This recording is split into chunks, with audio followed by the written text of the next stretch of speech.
Was goody good, was hood. Let's get started on what might be the end of Breath of Fire 4, which is fantastic.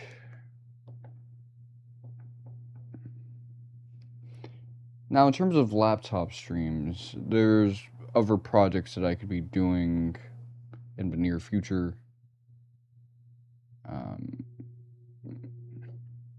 Slow down, damn. Let me go hear myself. That one sketchy dude got suspended again. Anyway, I've been watching a lot of FFVII Blood War stuff from Bleach, and again, it feels kind of weird cheating on Baki, but I'm midway through season 2. I'm right before like the fight against Gremmy, which was a fight that I really liked. Back in the day, it was a great matchup for Kenpachi. Give him an opponent that's not really like him, but complements his style well. They keep giving Kenpachi like the powerhouse type opponents, and it's like, you don't gotta give him like these type of dudes.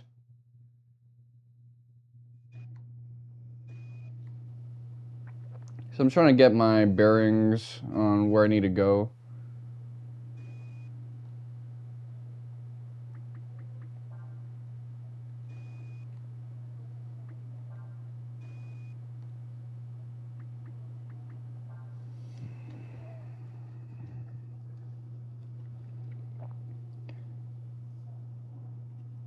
I'm curious how it's going to be adapted, because I noticed differences.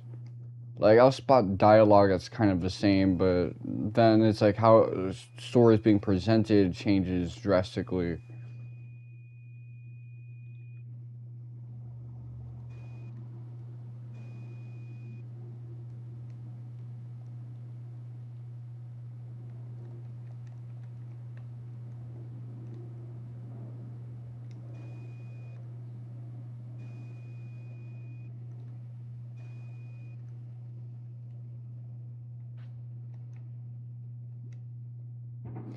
There's something I want to do beforehand.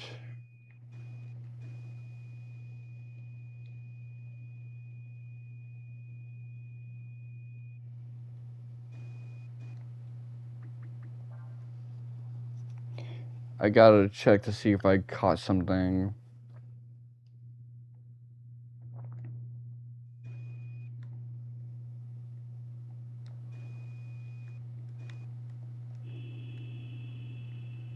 Yeah, I missed out on that.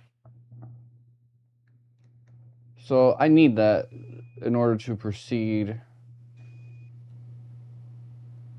The camera angle kind of alluded me to that, but whatever. We're gonna proceed.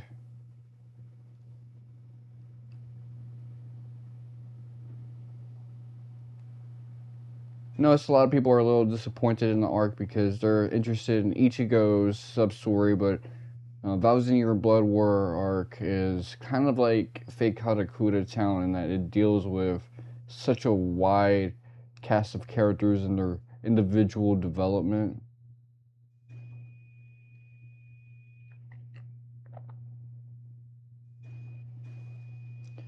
Now, if you're interested in the main characters, it's disappointing as per usual for Bleach.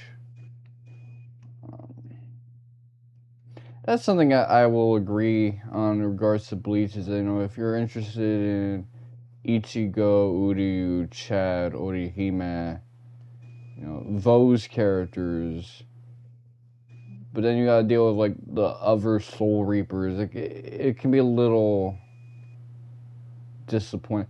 Uryu, he'll get his W's and his moments, but like Chad, people mean on him already. Orihime, she'll find her uses, but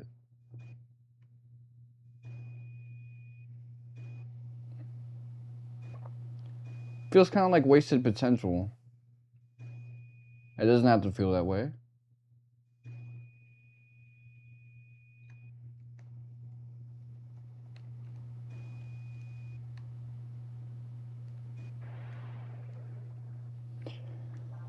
So it's been a while since I've played this joint, so I don't really like I don't have everything memorized.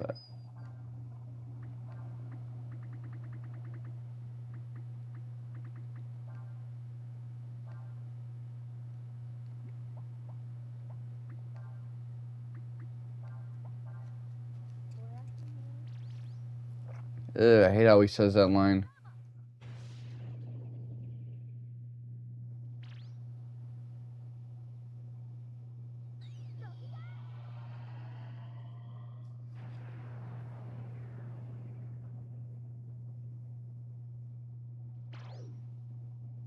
I wonder if this can be parried.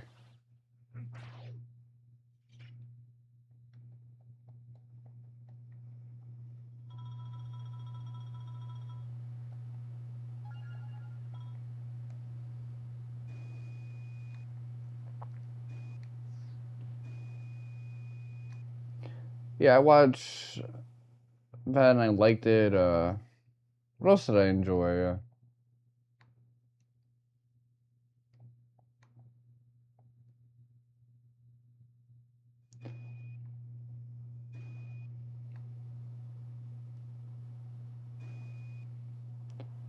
I don't like how... I'll leave Orochi alone. I'm not a big fan of like his healing property. I'm sure there's like a spell I can use to deal with that. It's just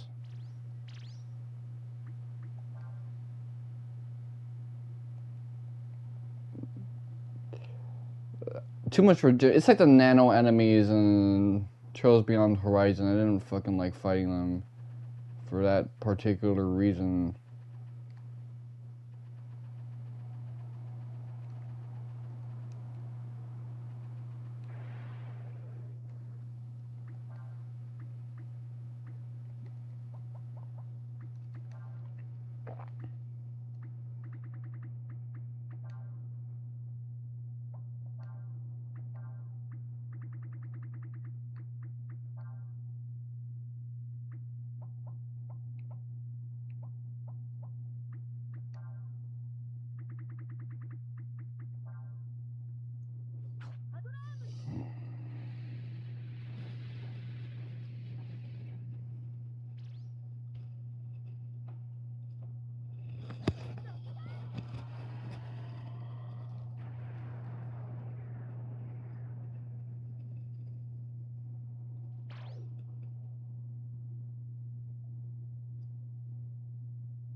They got a cool item. That's fantastic.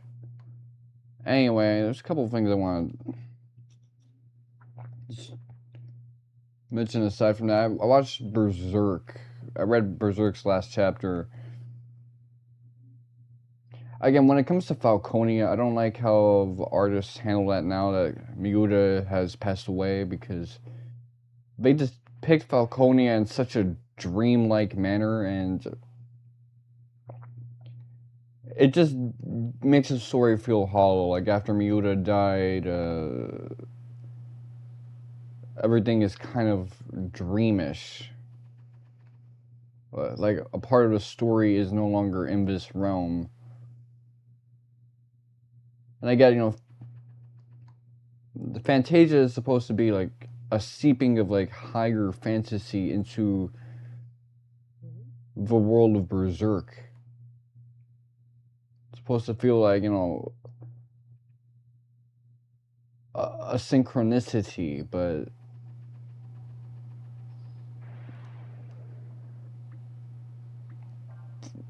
for lack of a better term in my head, the type of shit that Christian was talking about with the merger.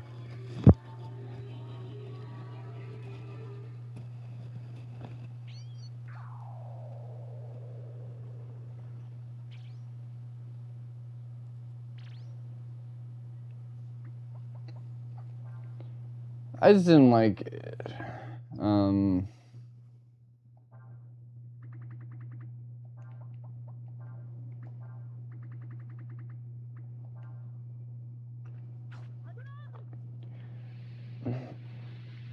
Now, I kind of like the fact that there's like a wedge and division between the God Hand group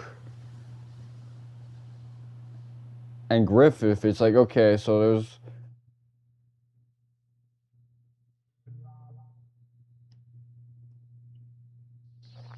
He's no longer down with them. And he was probably waiting on the chance to cut those guys off, but...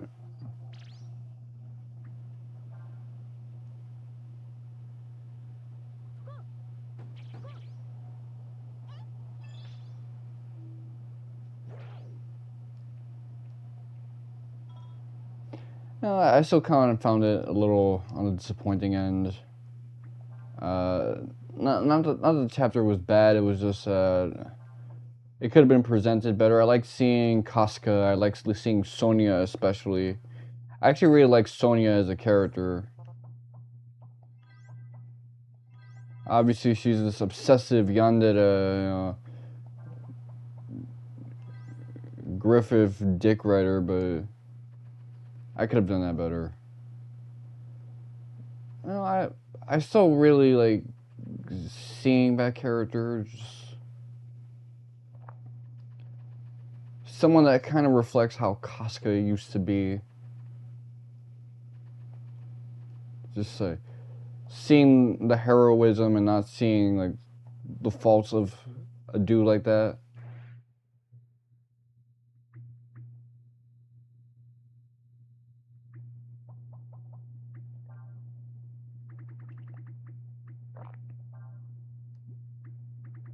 You know what? Actually, Fire Blast is better in this case. So Fire Blast, Typhoon, and another Typhoon.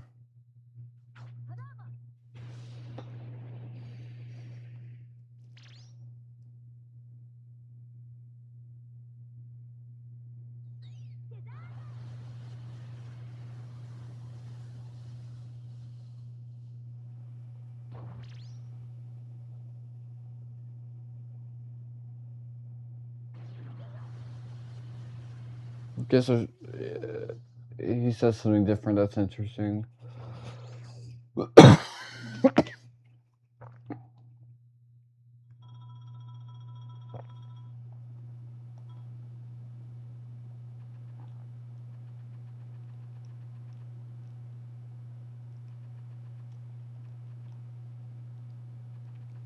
Berserkle Jerk seems to be back to normal. I don't know why that subreddit was so fucking weird when I revisited it recently.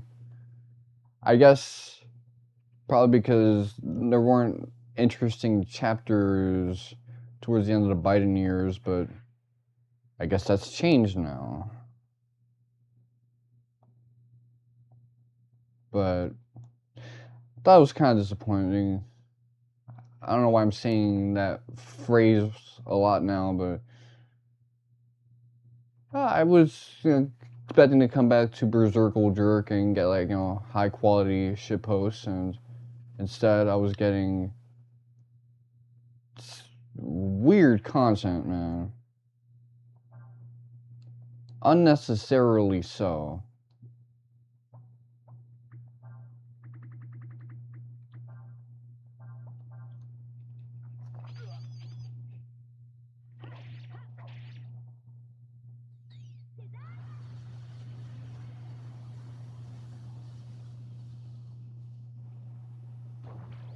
A lot of people have been talking about PlayStation, how they're dropping like physicals, and they've already taken the factory that was meant to work on physicals, and they're giving them like other duties. So like these departments are being relegated to other things.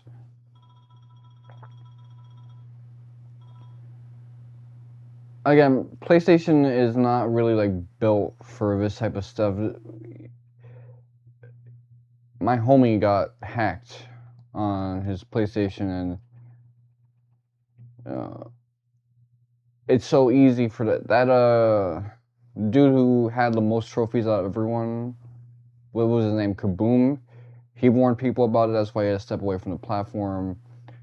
I know a lot of guys that they get deplatformed because they get rage baited into saying something rude, and uh, then the person just records it, reports them, and then they lose all their shit. PlayStation is not really like built for a digital platform. Now all like those thousands of dollars of digital games, you have no more access to them for good.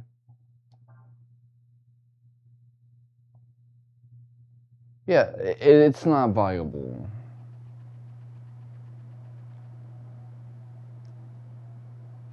Steam has a little bit of logistical support. That's why like Steam, Epic, Game Stores, GOG, you got those storefront options.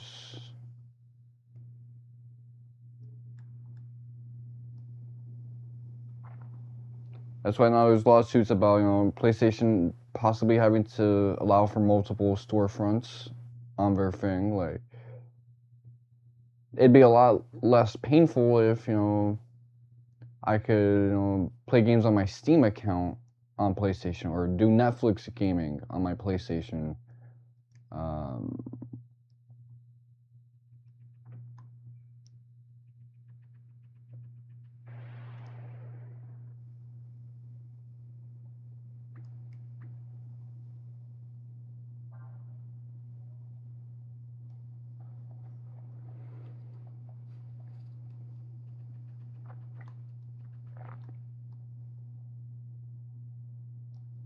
what's another thing I want to talk about briefly?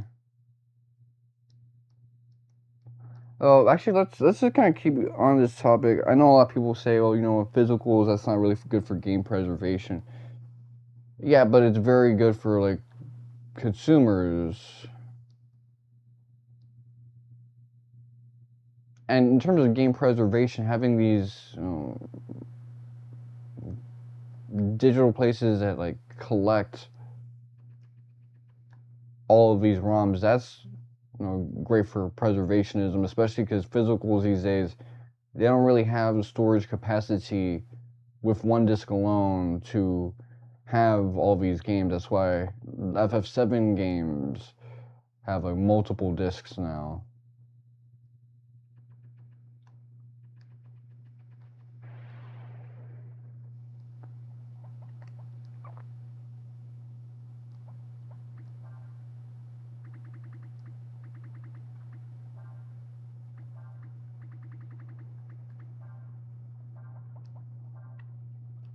But it's like, take my pops for instance. This is a total boomer. Like he can't remember his passwords or uh, prevent himself from getting locked out of an email.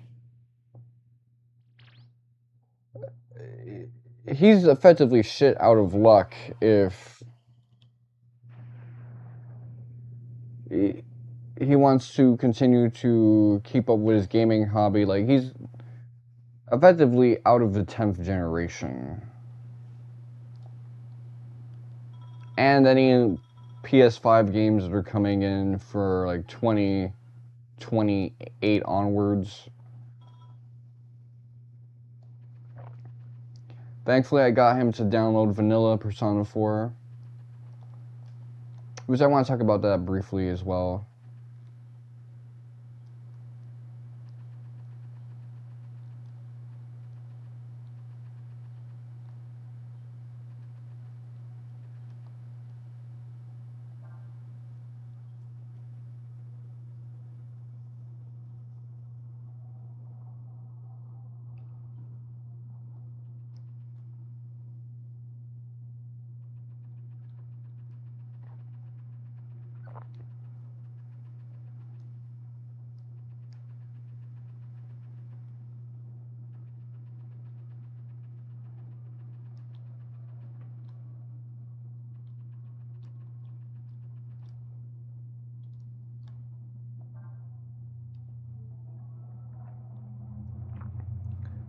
But yeah, like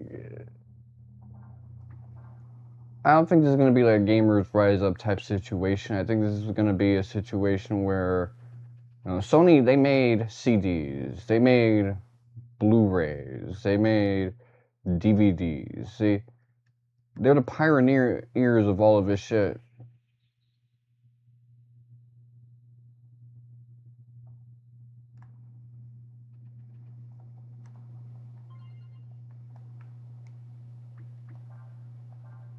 I wish it showed like the icon for all of this stuff so I know what the fuck each thing is.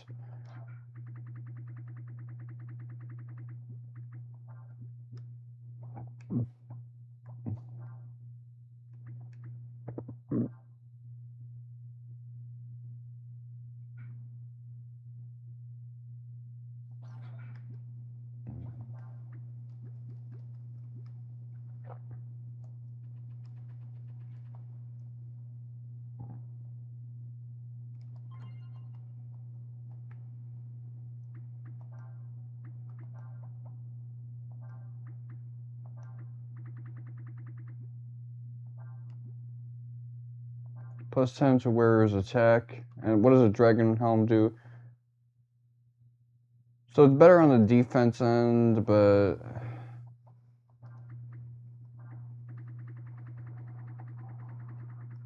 I can't really fuck with that. 12, 13.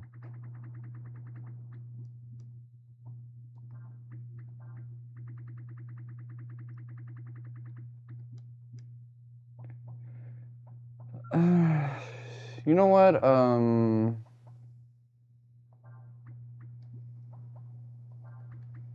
12, 13.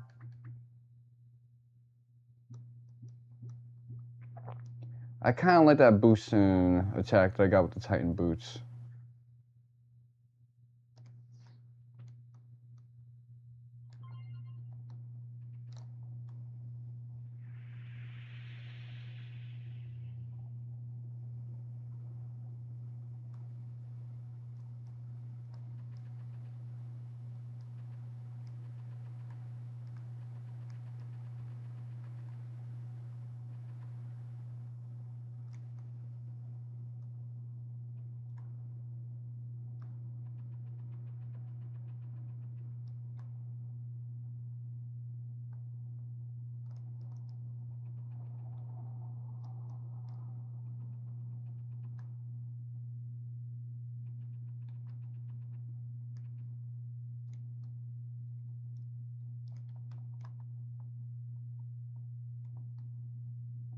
Okay. Fucked up shit.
But yeah, I feel like this is like logistically poorly thought out. I already knew at the end of the 7th gen, because people like Review Tech USA would say it, that eventually consoles would move on to being a stream machine. And I think Xbox is ready for that because they got, you know, Game Pass and all of this stuff.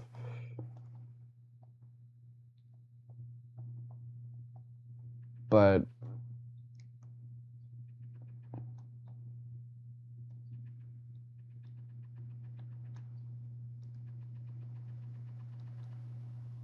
it's one thing to have that for like Xbox.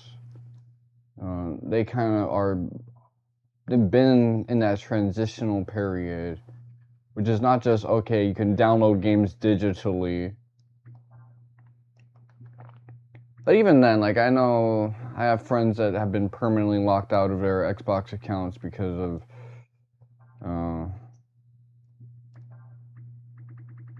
Microsoft having like shitty customer support, and having shitty customer support for the last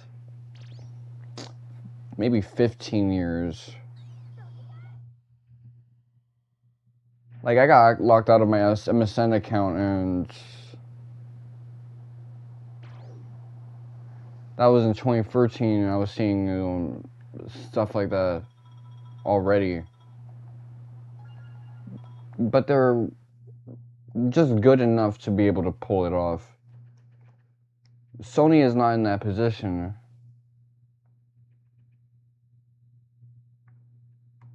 Digitally, your shit is not safe with Sony.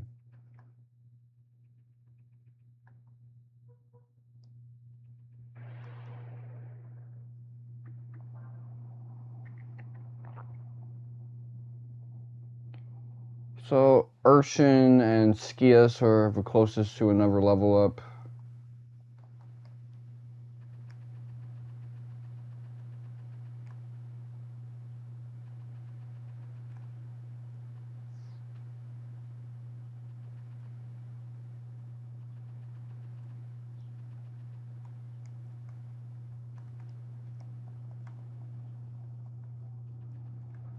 Yeah, this is the loop around.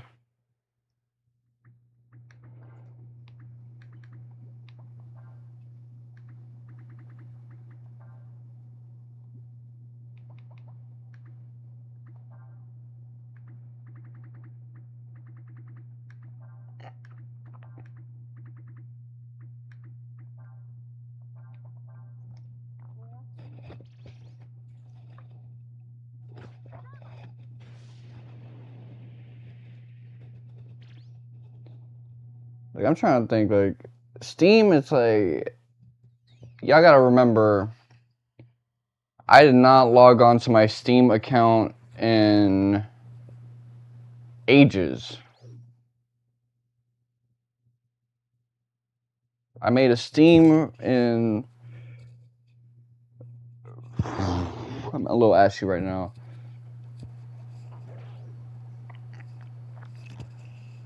2014, I didn't use that account until 2023. 9 years, and yet I was able to get what I needed from the account. That's why I'm able to play this game right now.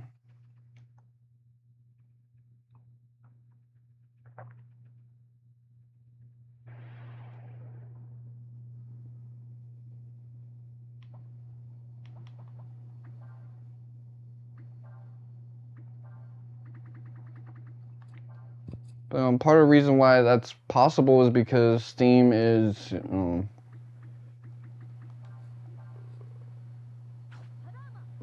proper. The security isn't too like strict. It isn't too loose.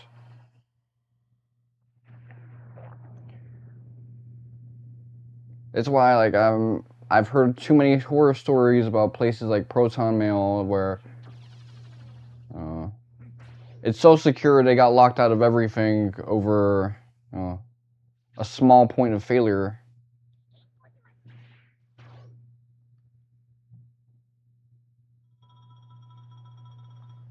No, that's not good.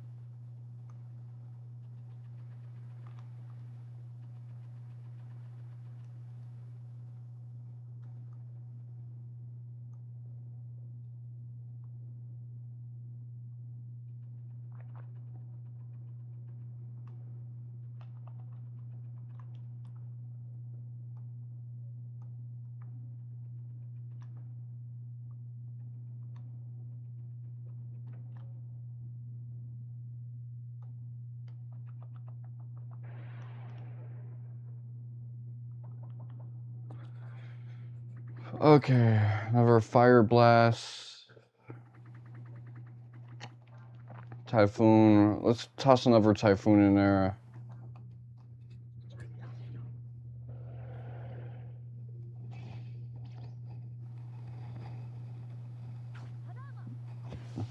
They're getting new skills and shit.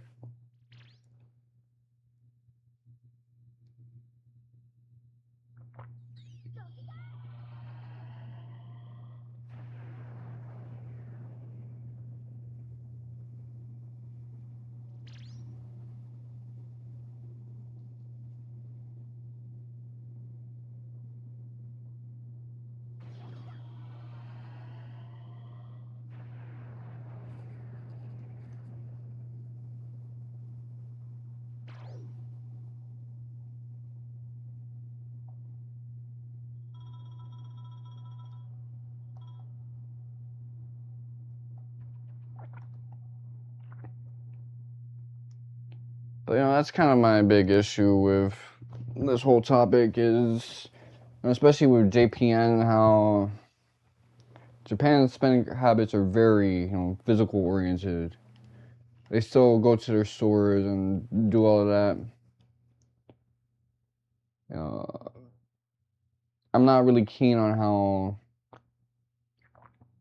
Sony has been very exclusionary to their JPN market because they're trying to get like global money, and I always see the repercussions of that. It ain't good, man. It ain't good.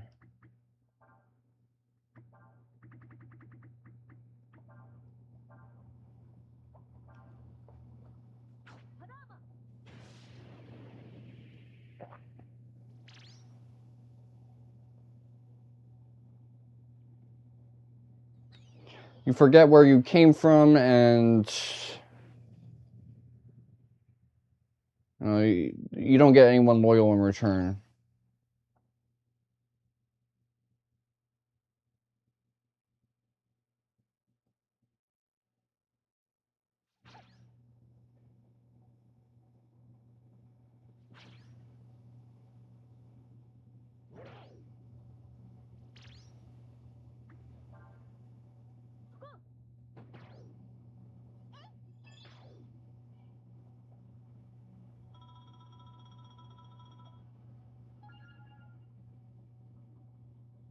Okay, so Urshan is becoming who he needs to be for Magic.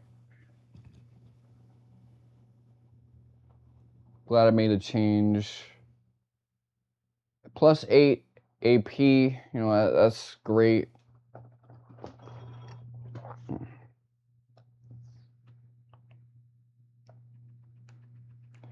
It really feels like now at this point I should be focused more on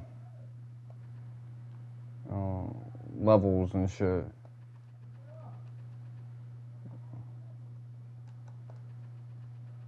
Like I got the right masters for a build I'm like comfortable with.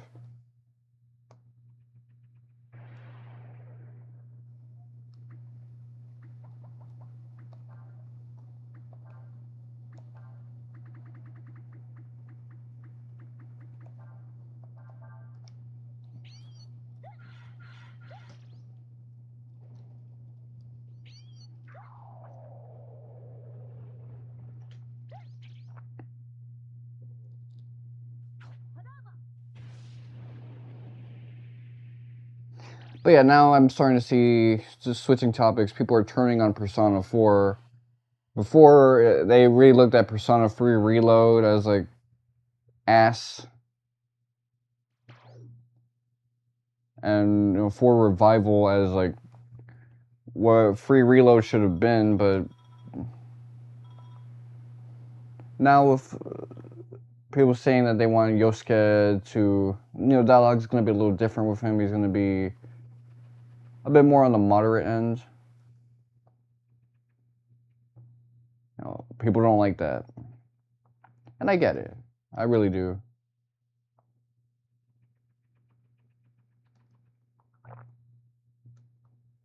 we talk a lot about flanderization, but there's also something to be said about taking away like characters' traits just to make them a bit more palatable to the audience.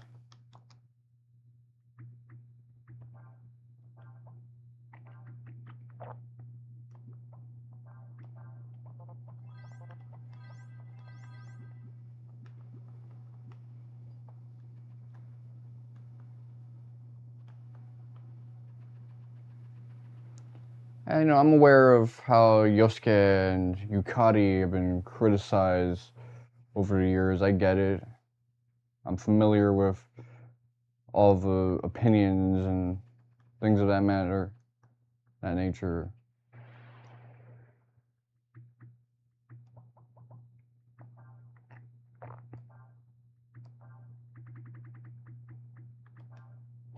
But again, like,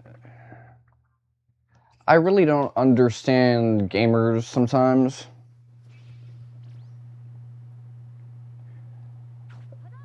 Like, y'all guys have like no pattern recognition. You will complain about something and then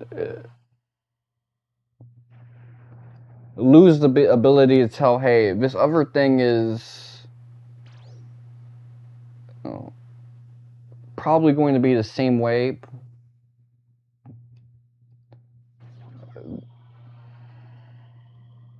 Be like, nah, I love it.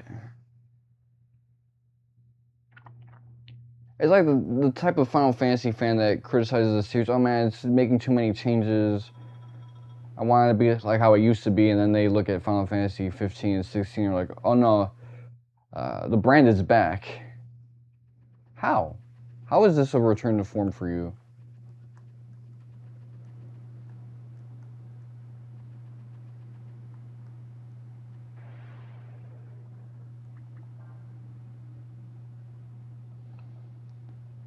And that's the weird thing is that, you know, Final Fantasy 15 was framed as a return to form at first,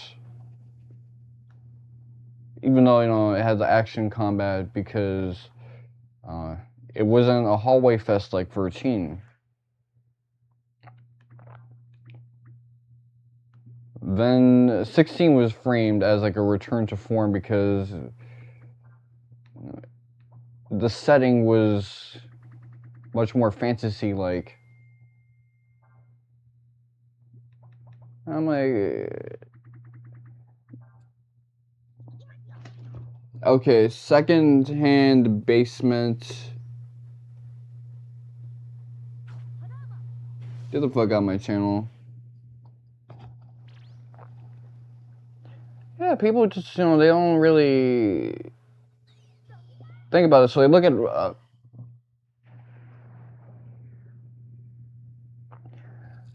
Persona 4 Revival.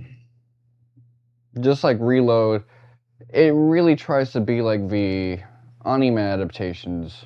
Reload was trying to be like the movies from 2016. Revival was trying to be like the Persona 4 anime.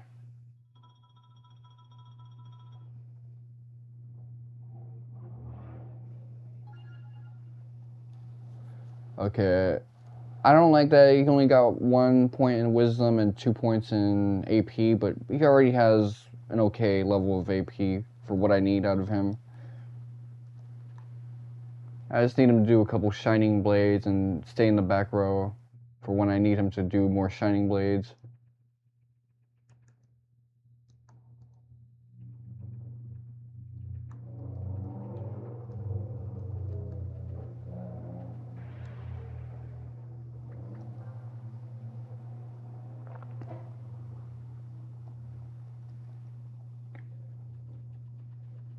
I feel like I missed a red thing somewhere. Yeah, it just looked like with a blue joint.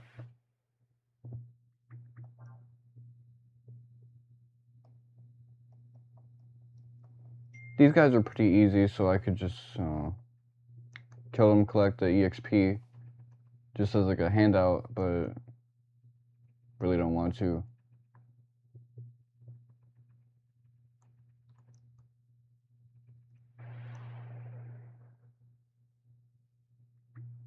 I might do it with this, that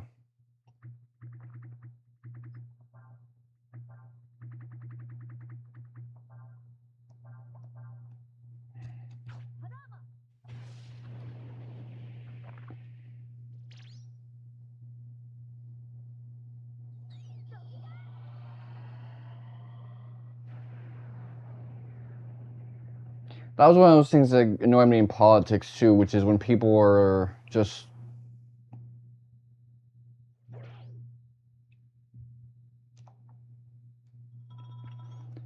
constantly going for mania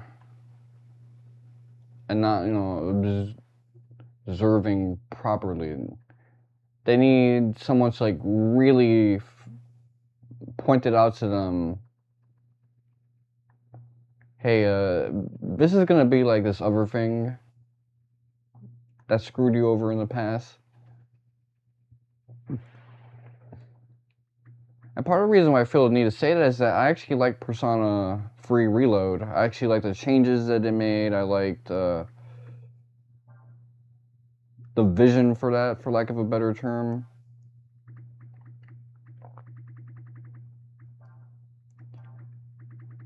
I wasn't disappointed in this thing, but at the same time,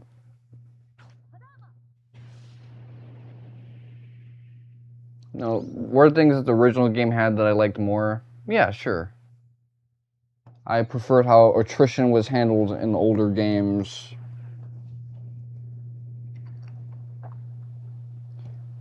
I like that nighttime activities were a bit more sparse.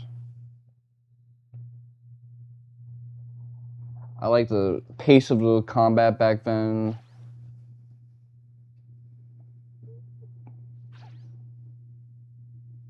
Well, I preferred aspects of the original OST, which is why I made those changes.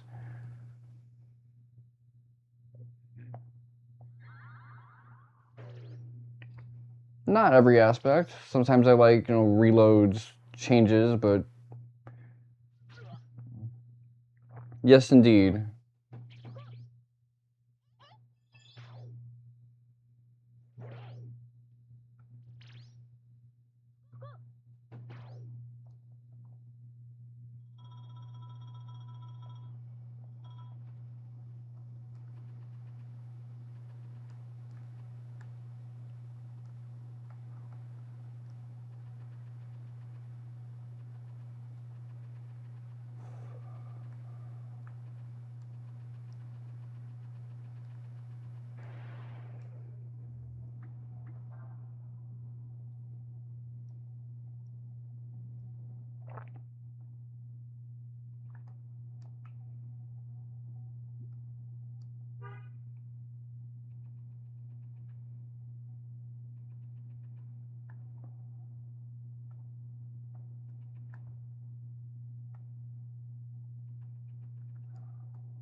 And there's a good chance that I'll probably like Revival, even though it's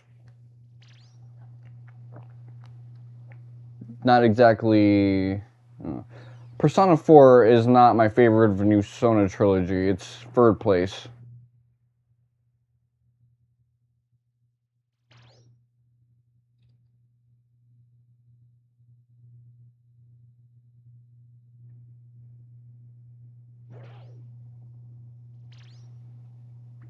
But yeah, I also preferred how OG handled like Tartarus and the Ascent. I feel like there was like more noticeable differences.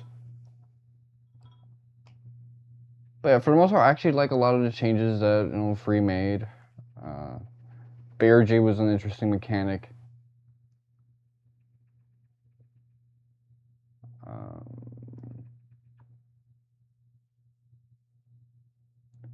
I recall really enjoying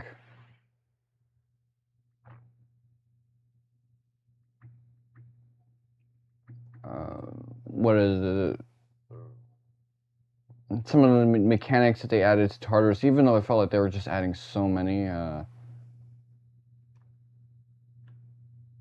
like the social link balance, how it's kind of catering to people that want to min-max and do everything.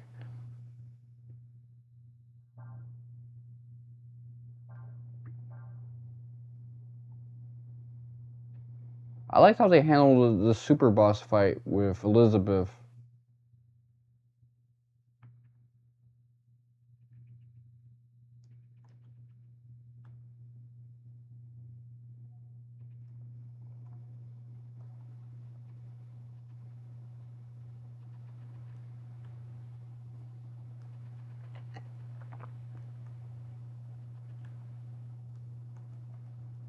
So now I'm probably going to be in trouble. It'd be nice to do like a lever to reset everything. Yeah, I made a couple big fuck ups.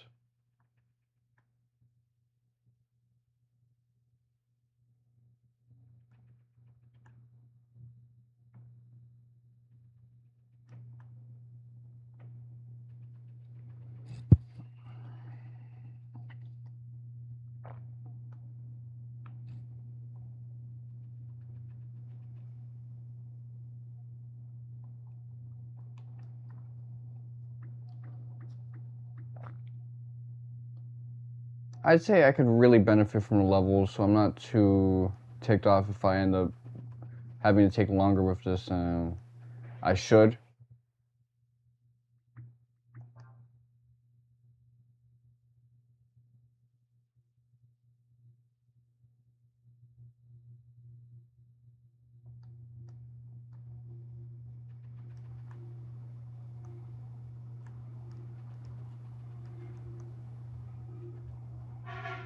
What's something I want to talk about besides? Ah, hell fucking no. What's this blue stuff? Oh, it ain't shit. It's just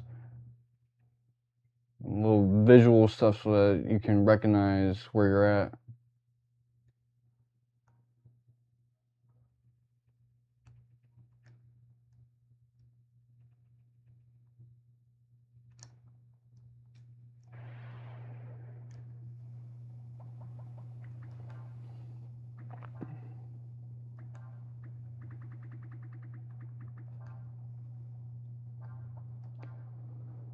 But yeah,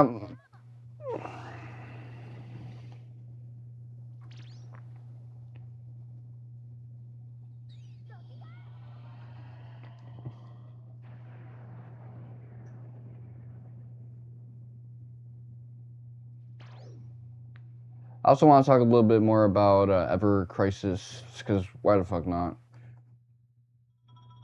I see a lot of people are hopping into the game as it's going end of service because they're like, you know what? I've always been kind of interested in this, and I don't really like investing my money into gachas, so now's kind of my chance because I can do without these predatory practices, and it's like, okay, cool.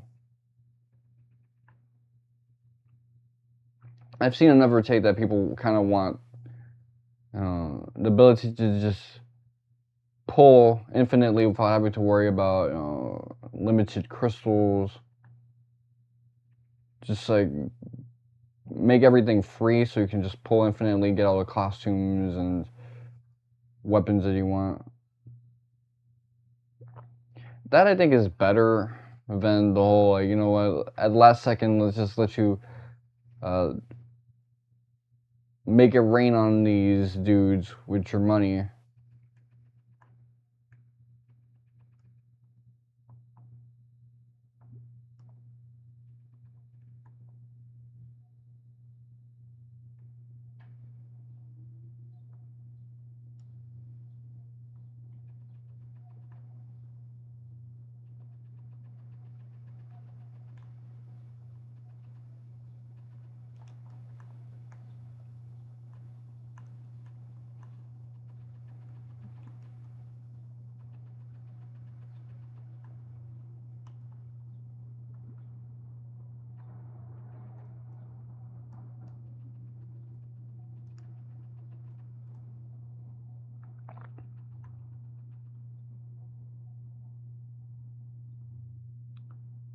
Let me see.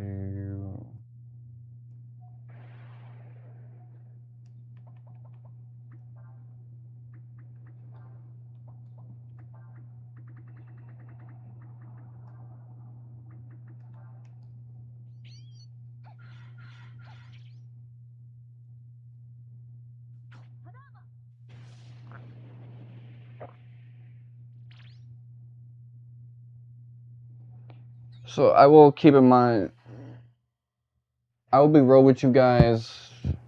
Part of me was tempted to get Final Fantasy XIII instead of Baten Kaitos, but big reason why I decided not to was just that I've seen all the horror stories of how 13's PC port is still kind of poorly optimized for modern laptops.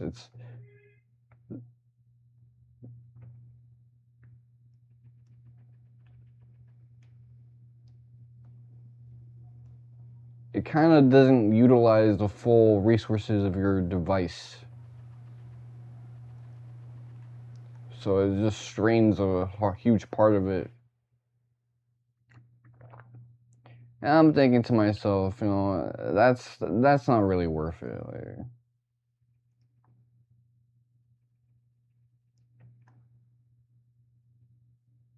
I don't really need something like that. I can enjoy.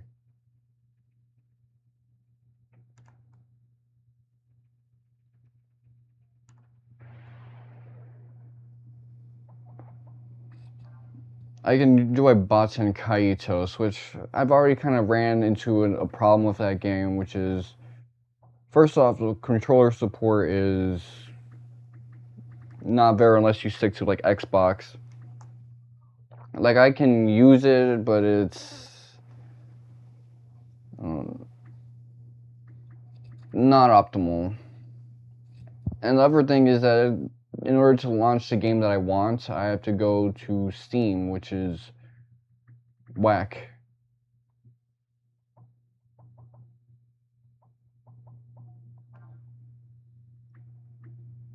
What do I want to do now?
Maybe I should try to get this guy up to like level 38. Stop being such a prima donna, but I don't fucking know, man. I'm not really like that.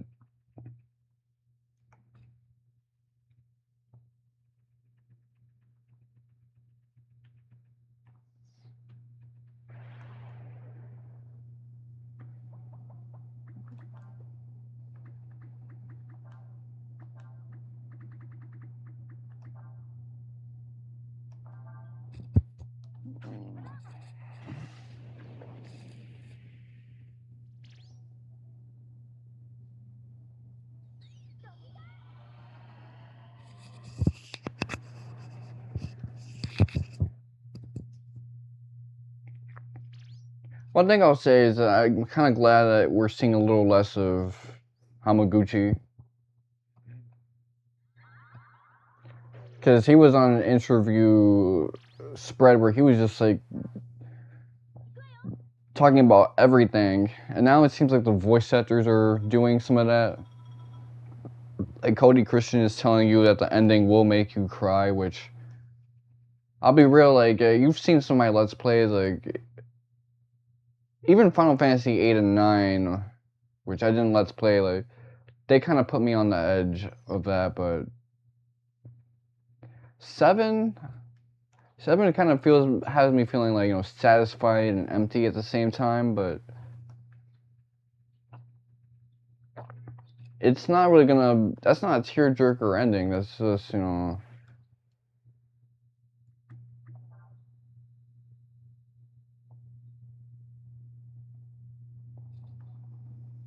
that's just a powerful, beautiful, kind of vague ending that only tells you what you need to know.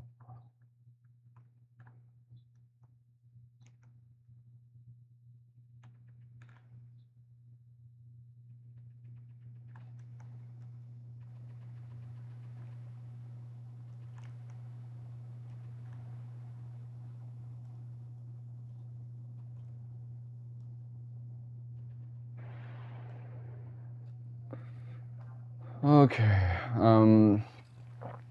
so yeah, they're probably gonna make the ending of FF7 into like this.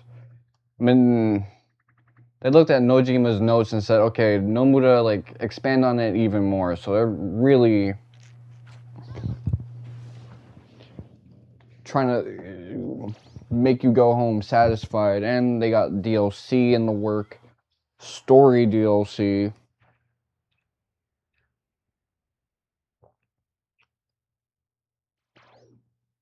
I don't know what that's going to look like, but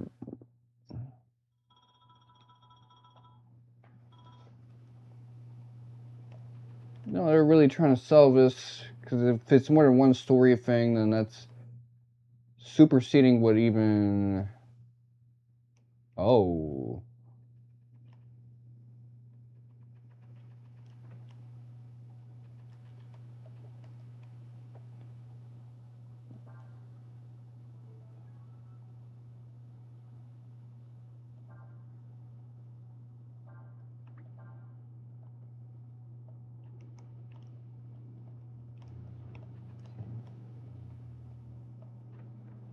This guy is chilling in the final dungeon. I kind of like that, to be honest.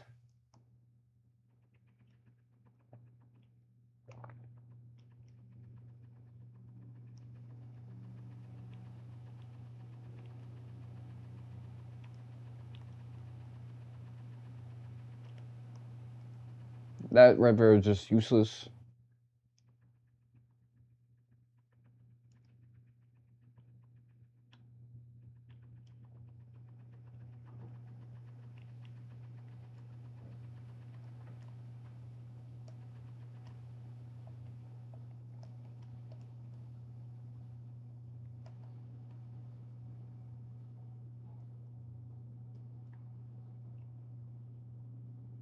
I wonder, is that thing up there like what I need to collect?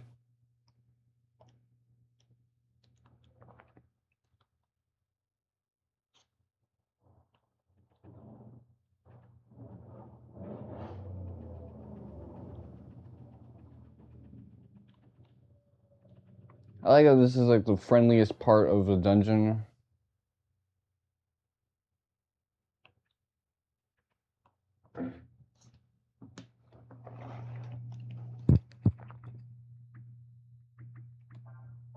Let's look at Nina.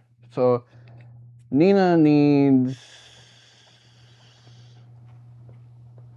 game points. I got 8,710.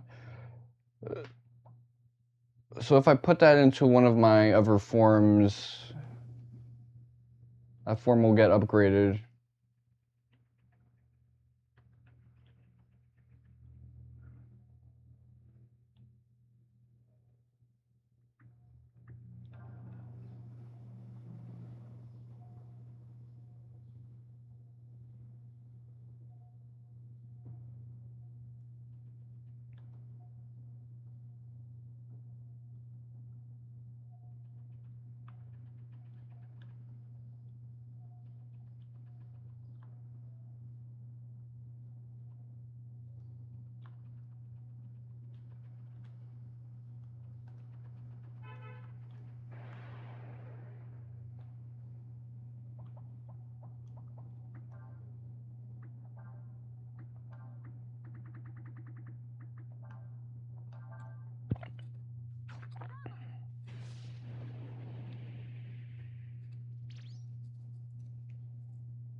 I gave up on Kingdom Hearts.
So I think it's enough nerd news, I guess.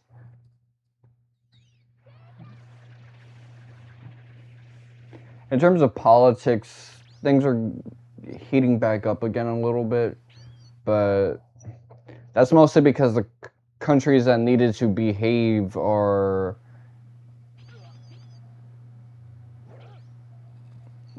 out of the World Cup. So I would say the World Cup did a lot to kind of temporarily raise peace. That's an interesting attack.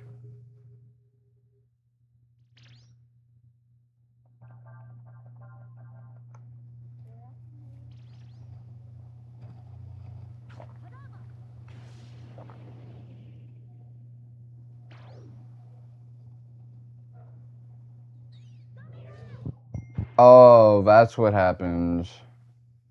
I used the wrong Nina spell.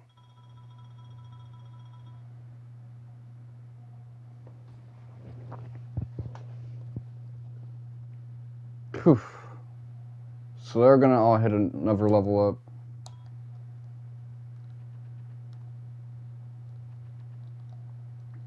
Let's go to the second floor. I don't recognize what the second floor has.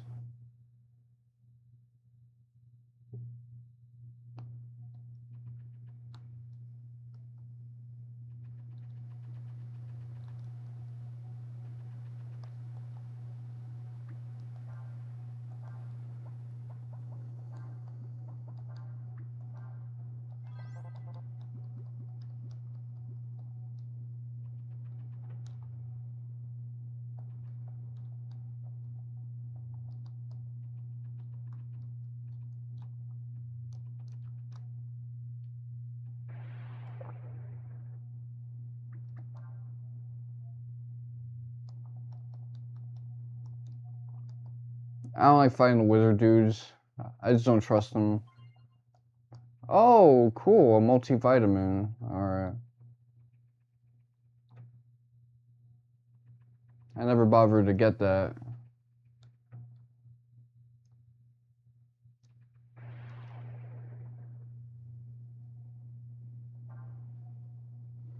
I said I don't want to fight these dudes, but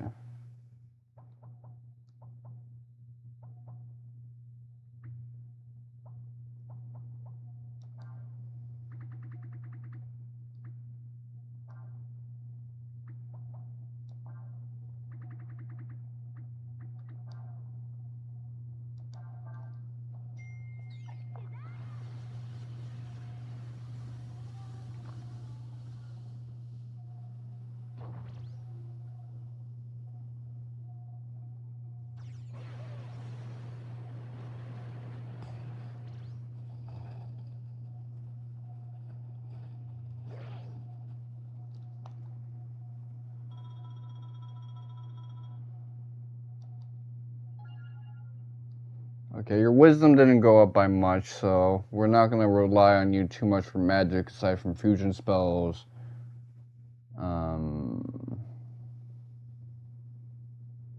That physical attack goes crazy. That HP goes crazy. That defense goes crazy. Okay.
Weirdly enough, I think I'm more interested in Nina getting the level up than the main protagonist.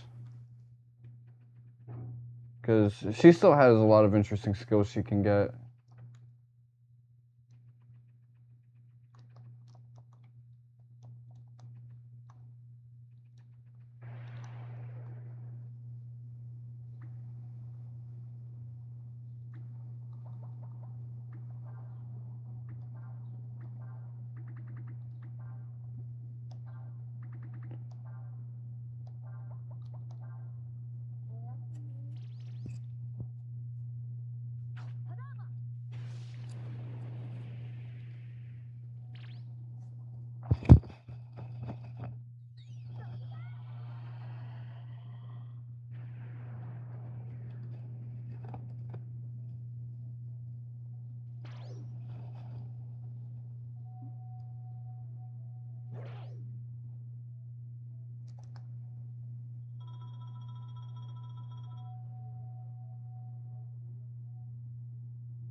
Okay, 4, 4, 4, 5.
Hmm.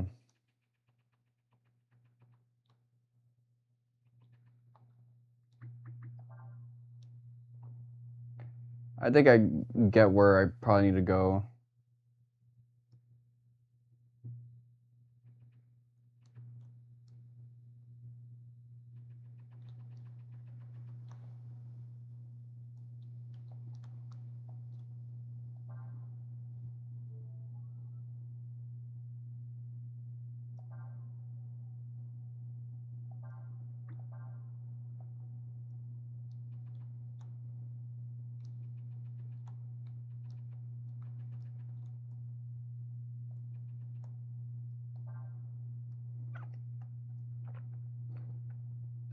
I think I've exhausted my options with these floors.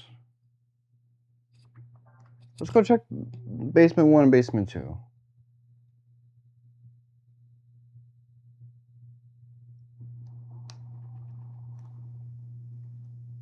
Maybe I'll find...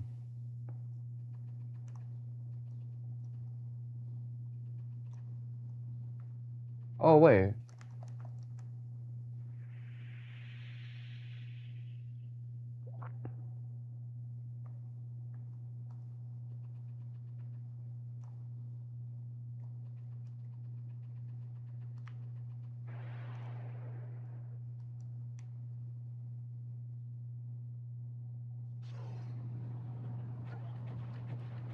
Don't tweak out on me.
So.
I selected the wrong person. Hopefully I can get the kill on those bats.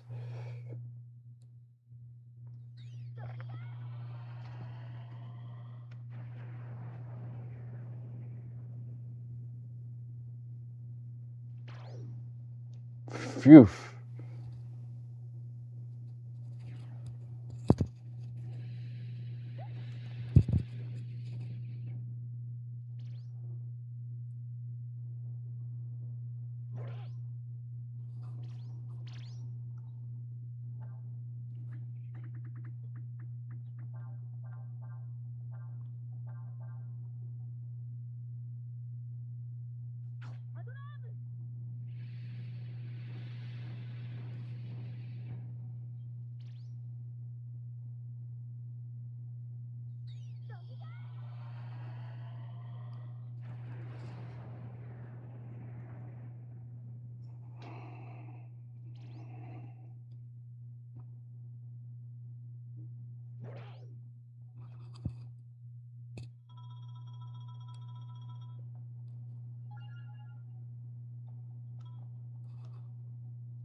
Oh.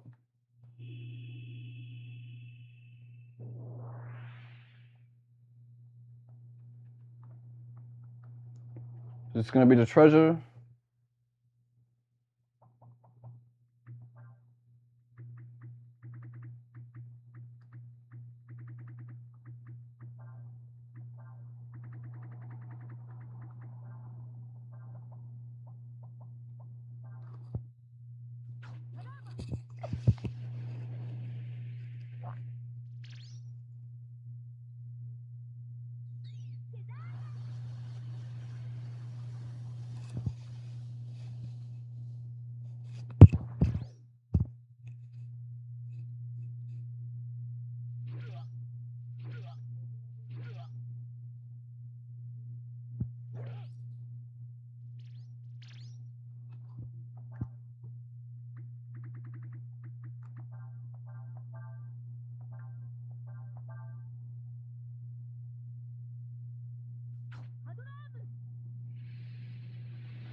It's a good thing him having fire doesn't mean that he heals from fire.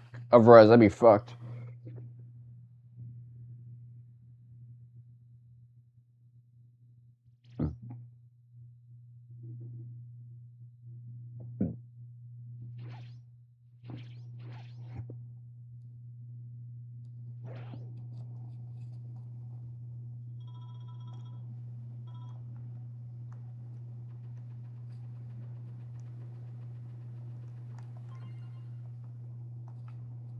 What does a life shard do?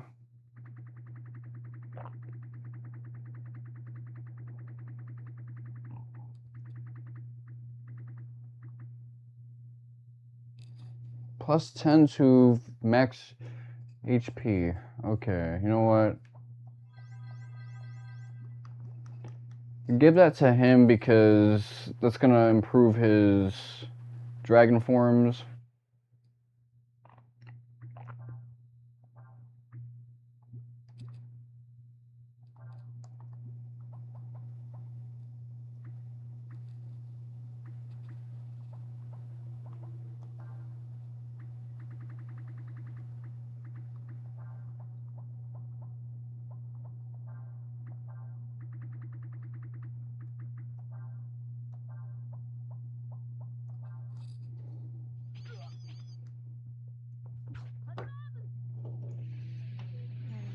I mean, let my toes heal.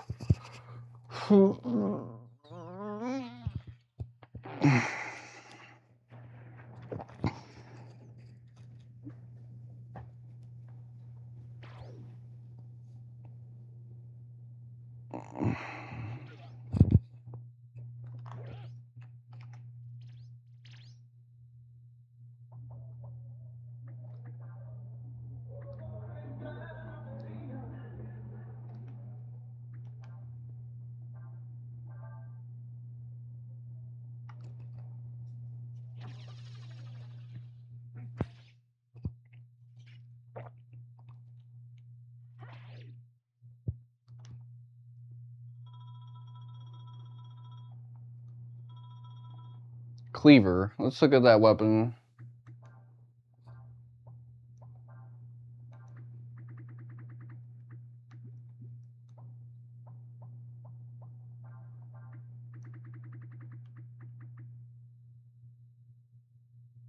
Extra damage to dragons. Put that shit. We are about to fight a dragon, motherfucker.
Okay, so this looks like it's gonna be the end, possibly.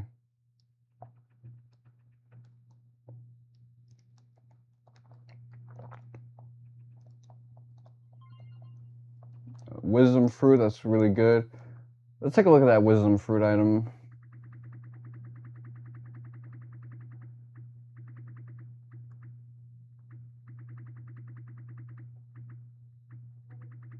Whew. Amazing.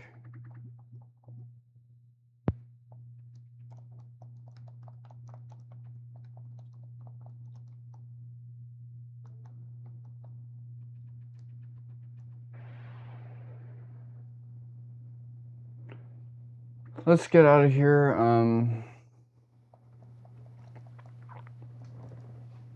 Skiaz, what level is he gonna hit? So Skiaz and Urshin are gonna hit level 37 both.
Okay, so free AP up. It'll make a difference. Wisdom +7. That's great.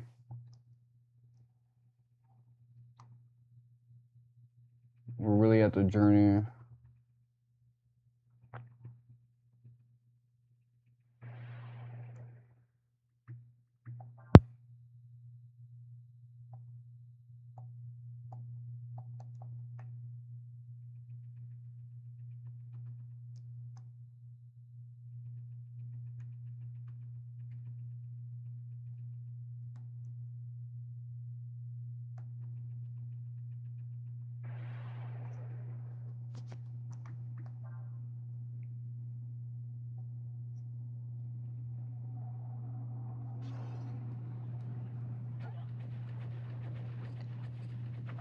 I really don't like fighting these guys. I'm gonna be real with you.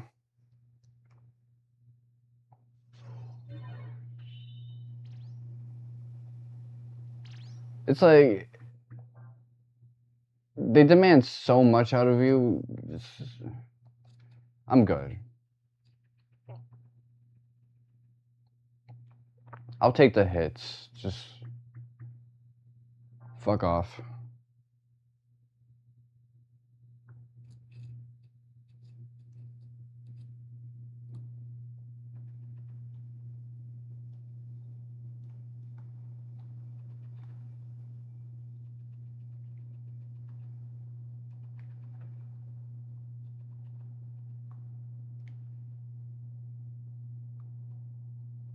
Oh, okay.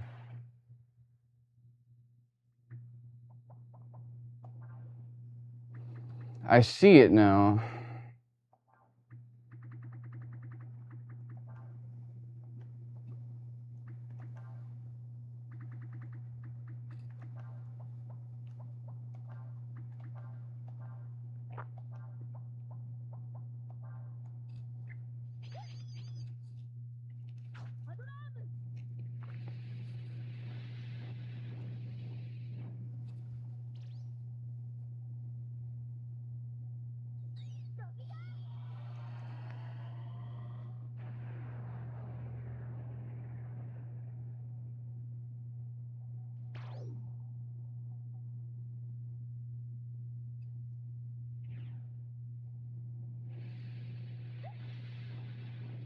Kill her own shit, that'd be fucked up.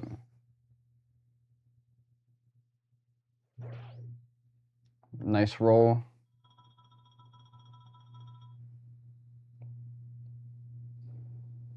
So Ursula is the closest to the next level up, and she could really benefit from a level up, but that +1 AP,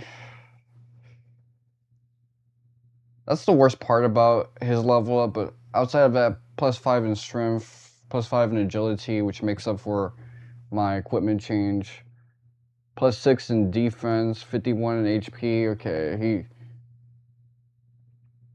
he's doing his thing. To quote Drake, that's him.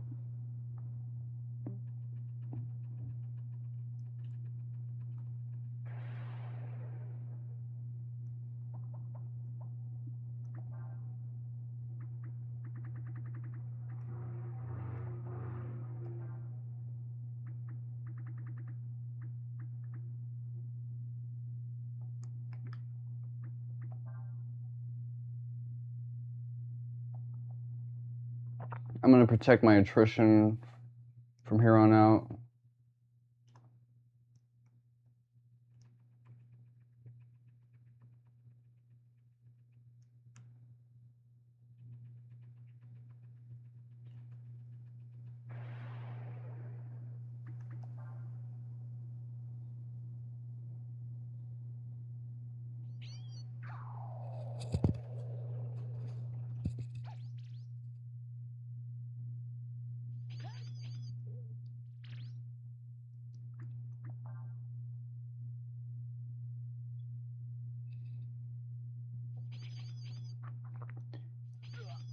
You ain't gotta do all that, man.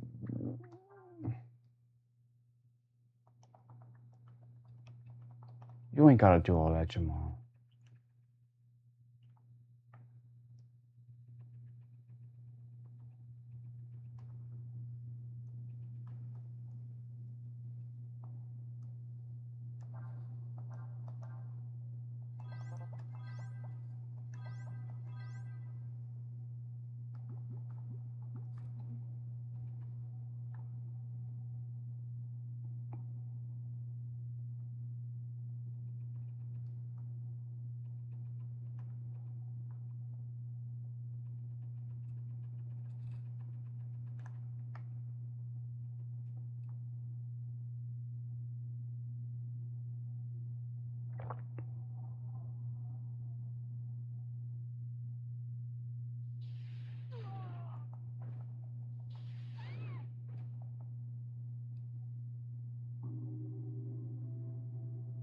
That fit does not suit you, Fou Lu.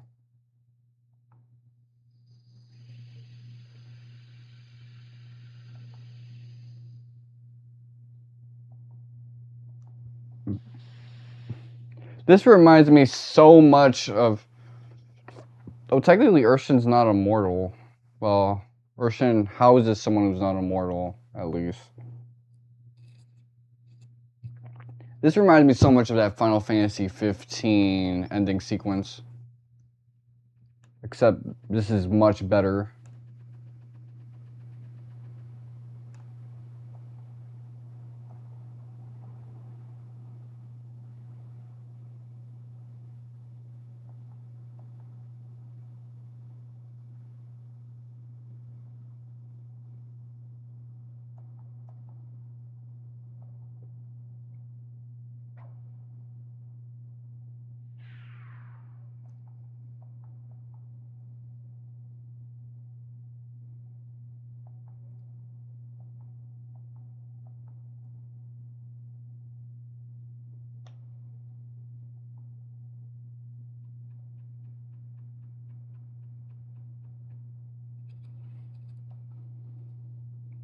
So that didn't really do any damage, it just kind of stunned them up.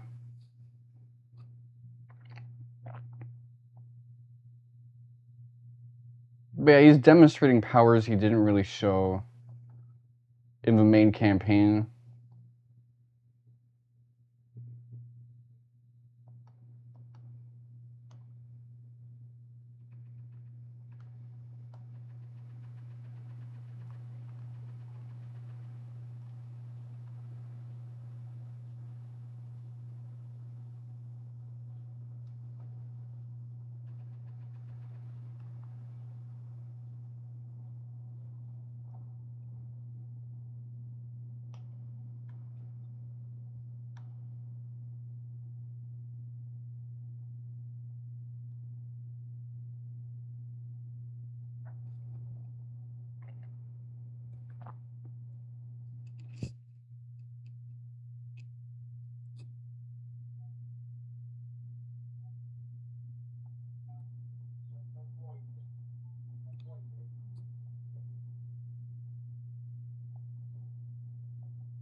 Okay, let's see.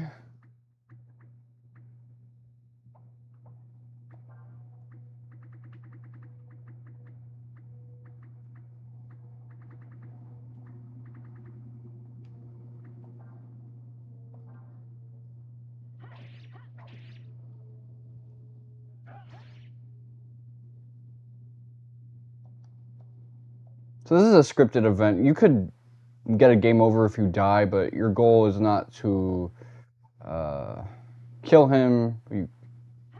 You can't. It's just to survive.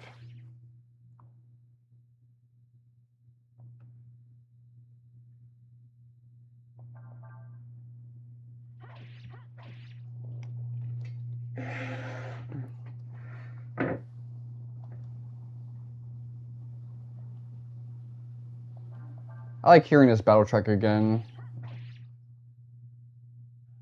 It just sounds really dramatic.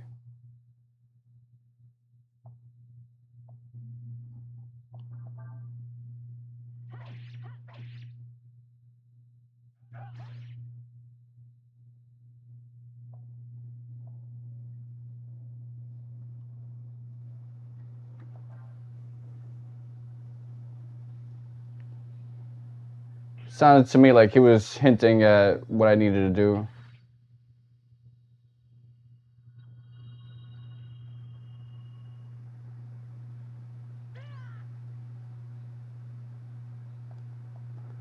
Oh damn, so I got a game over.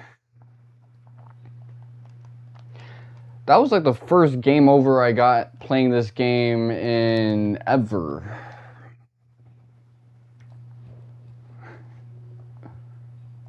Let me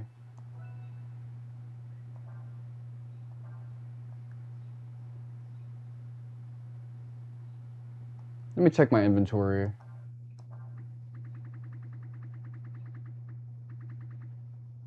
Viger seed.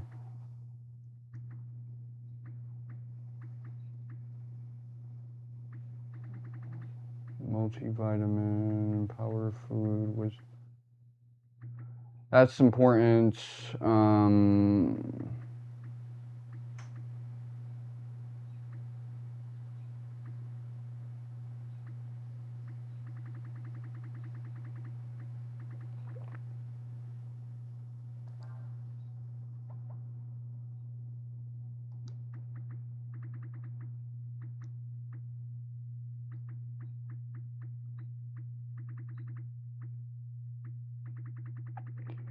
So, who could really benefit from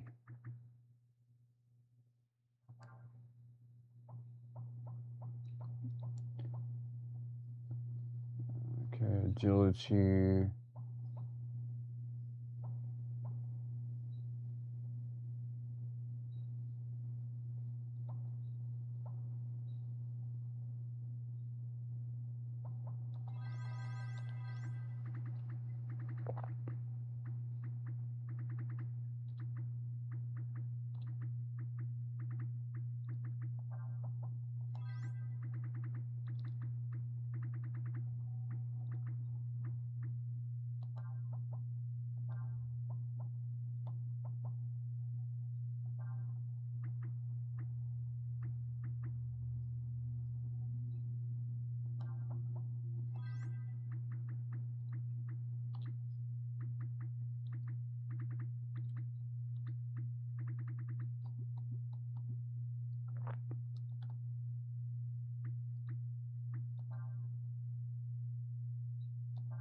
I'm not gonna waste that.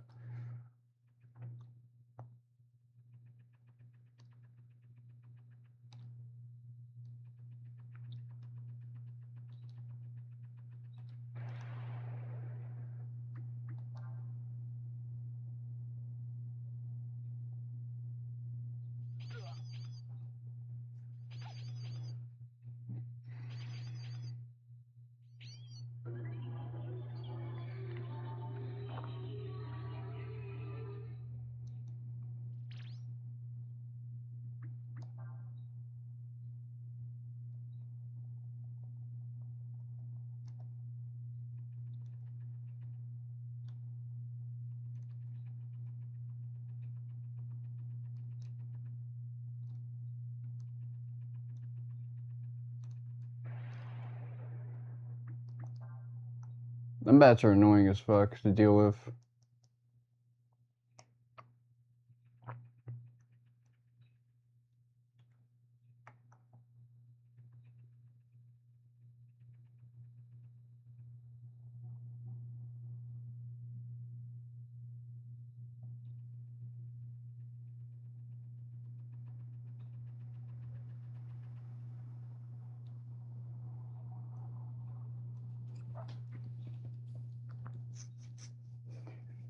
So in my 2015 review of this game, I complained that I never got clapped one time.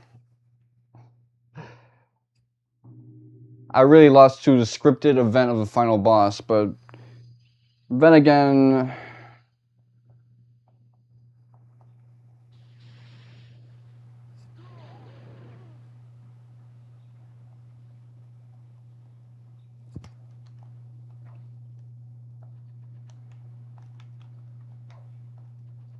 can't go to my menu at the moment.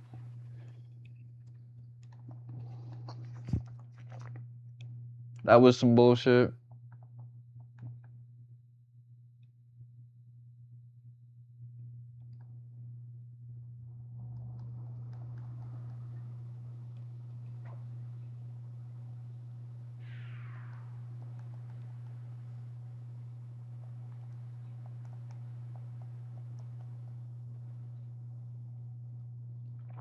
I really like the dialogue in this section of the game just because Fou Lu has like no respect for anybody A lot of times he just looks at mortals with contempt, but he looks at the main protagonist, Ryu, because he's a deity, his other half, with a lot of respect, and he can kind of see into his memories, see like, oh, I can tell why you have the feelings that you do.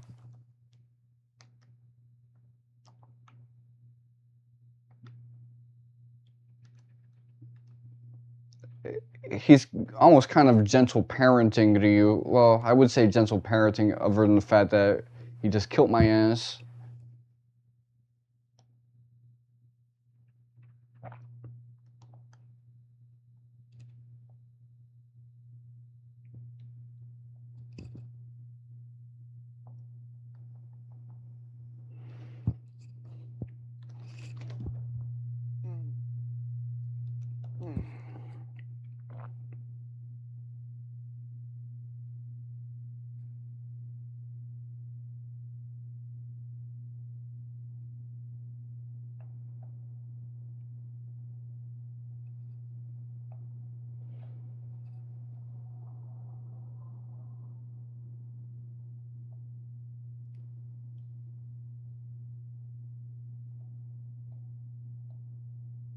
So there's an irony with this game compared to Last Breath of Fire. What counts as the bad ending for this game would be the good ending for the other game, or more importantly, what counts as the bad ending for the other game is the good ending for this one, and a lot of that is context dependent.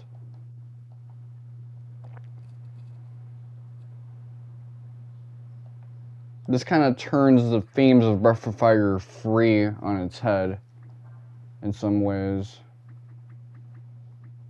And in some other ways, it kind of confirms the very same themes.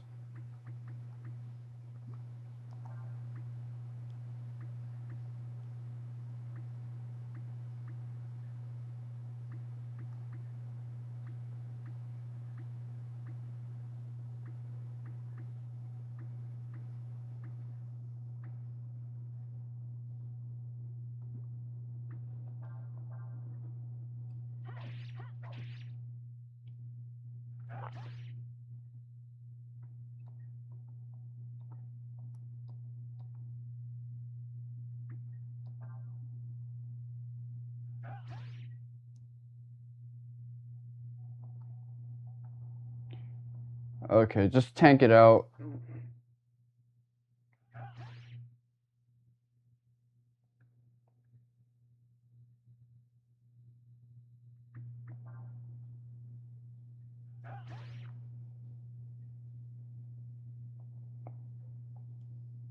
And this is when he uses whiteout if you guard.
So this is a moment of truth. What you select here shapes the ending of the game.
See the colors coming back to my arms.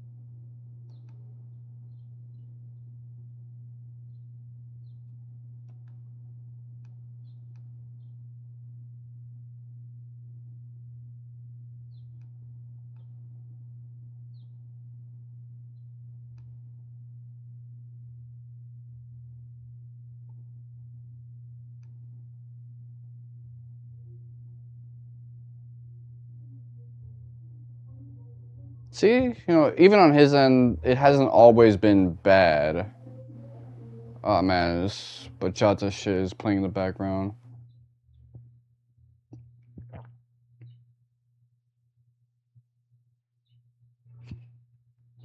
See, I think he's just sad that his waifu is dead. He wants to take it out on everybody.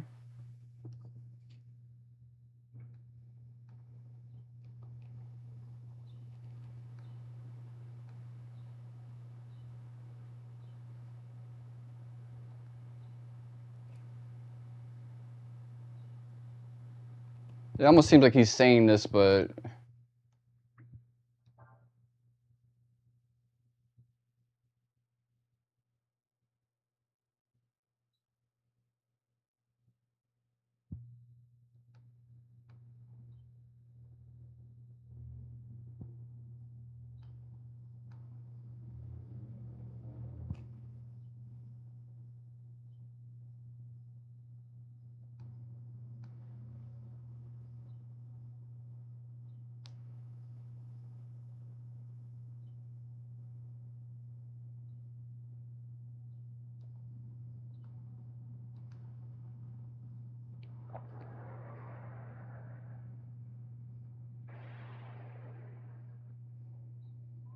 interesting. So he doesn't transform into this guy, he summons him.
I can't really steal anything. Oh, hell nah.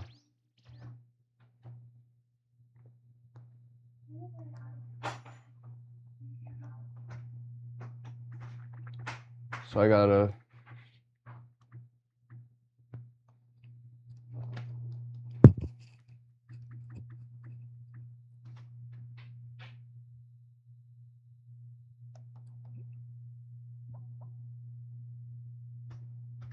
Alright. How was your day? Are you busy?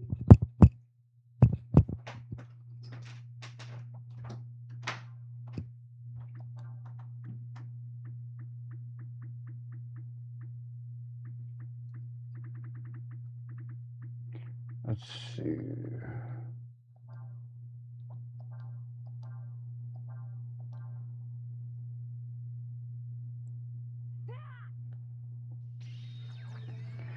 I really want to get this steal off before I take this fight seriously.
I don't know the steal rate for this particular item.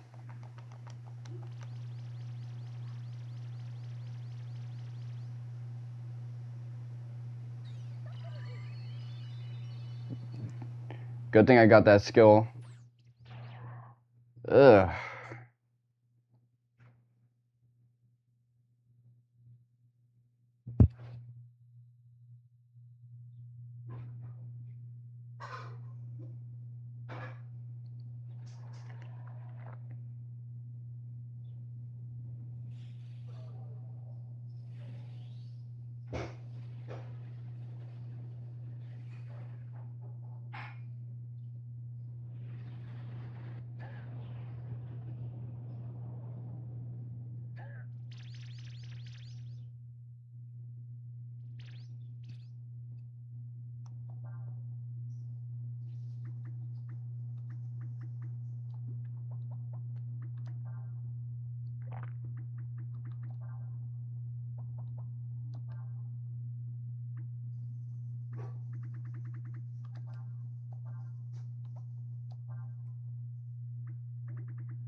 Get that combo going.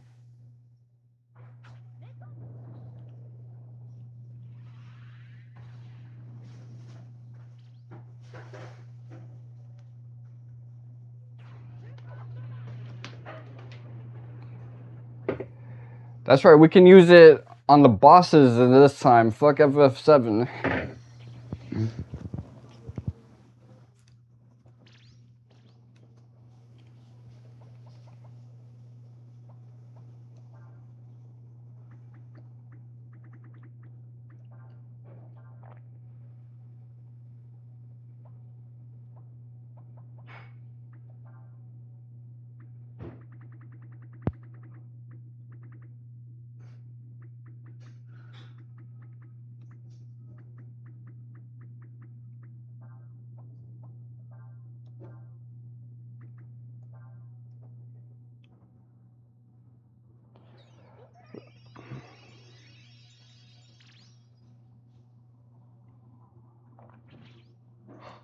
Good.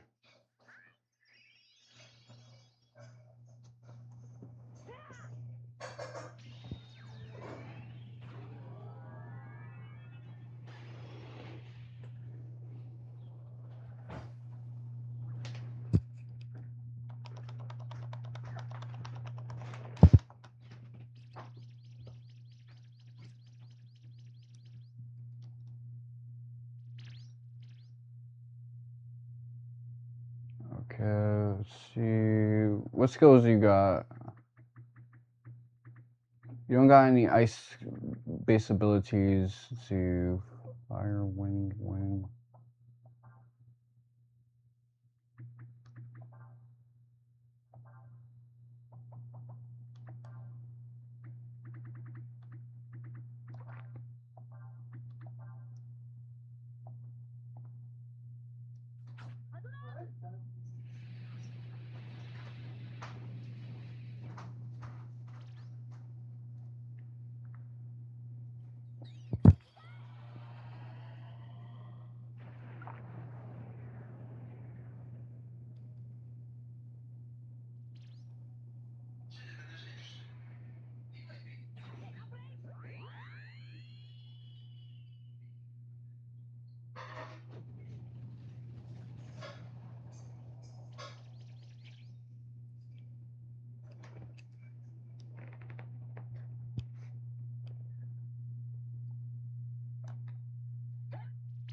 Anything that heals everybody.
Nice.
Number's a little deceptive, but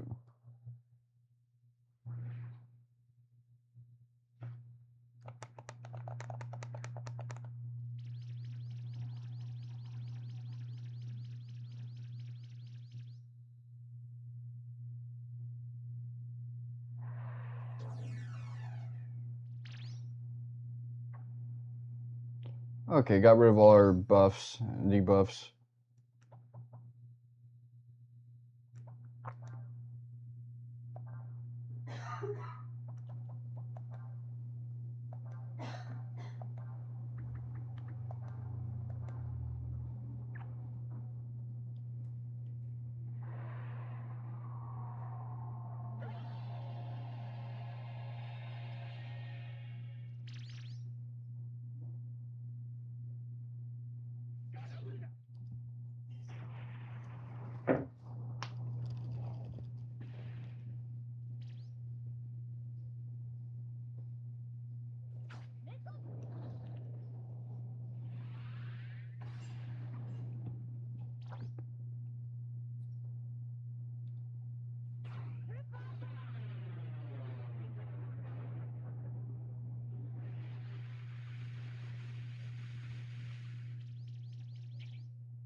That might actually be a difference maker right there.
Good. Waste your time with that.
Oof, I got lucky right there.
Now his combo potential is a little iffy.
Yeah, I mean, we should really be going after Yuna at the moment.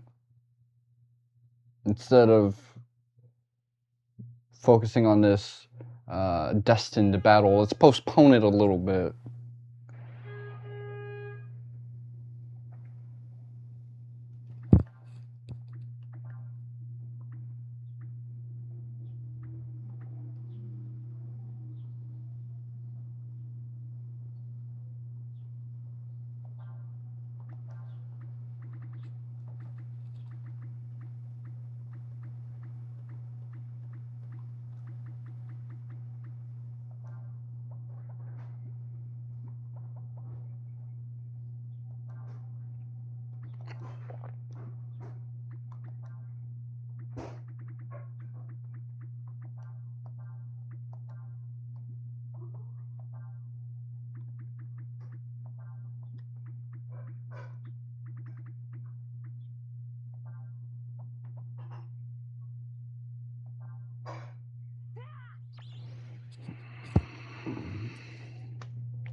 So yeah, trying to steal from these motherfuckers really did me slime. Once I got past that, I was able to just have a decent rotation with him.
Yeah, it's max HP base, so it's not gonna do shit.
Anything that like revives.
Imagine all you need to revive someone is a little bit of aged piss. That's crazy.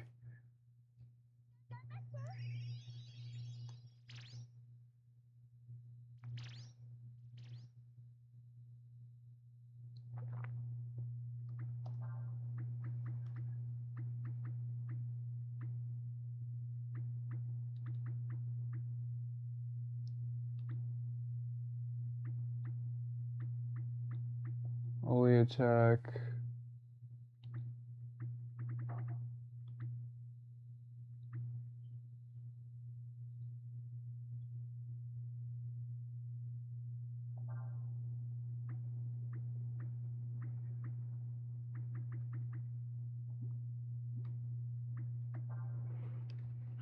Let me see. So this is where like upgrading your dragon forms would have come in handy for me.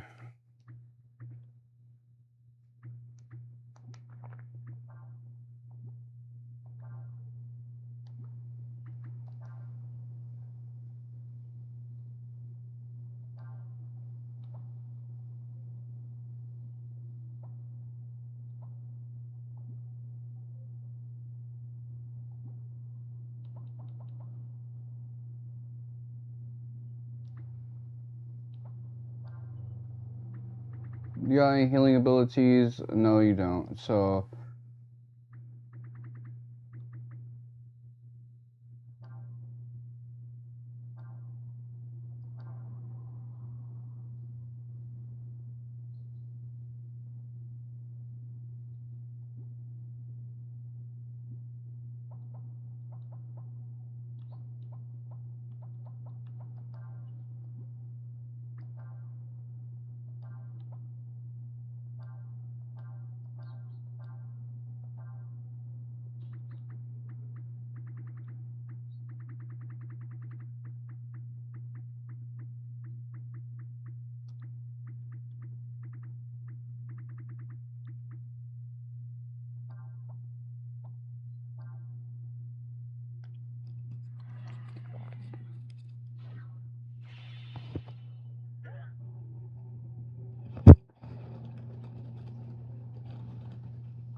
Whew.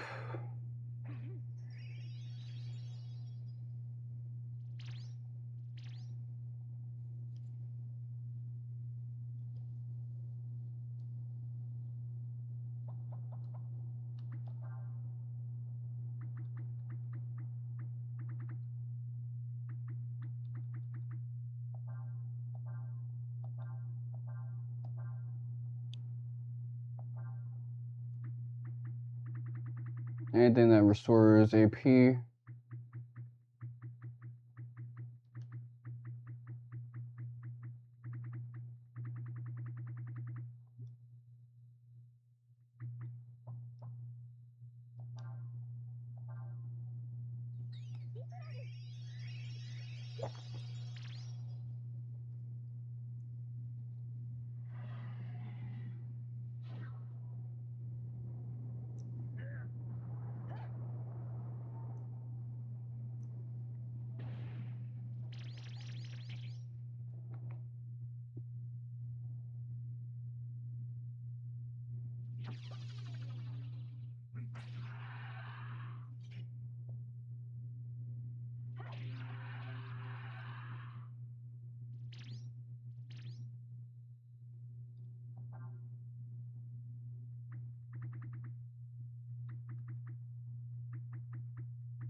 So I just gotta endure this for like 20 turns.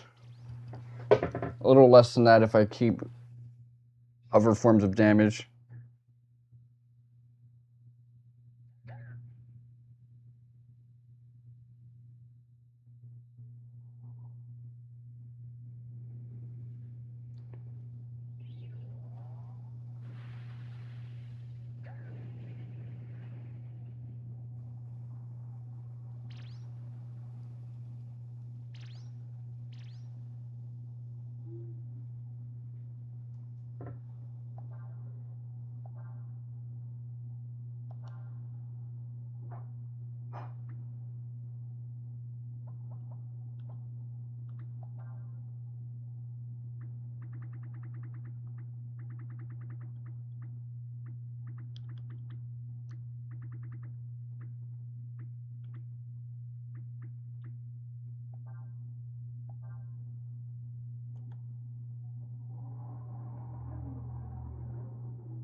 So where's the ammonia?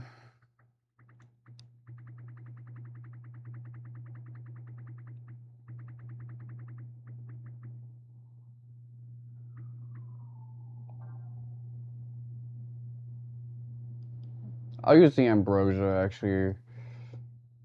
Inferno and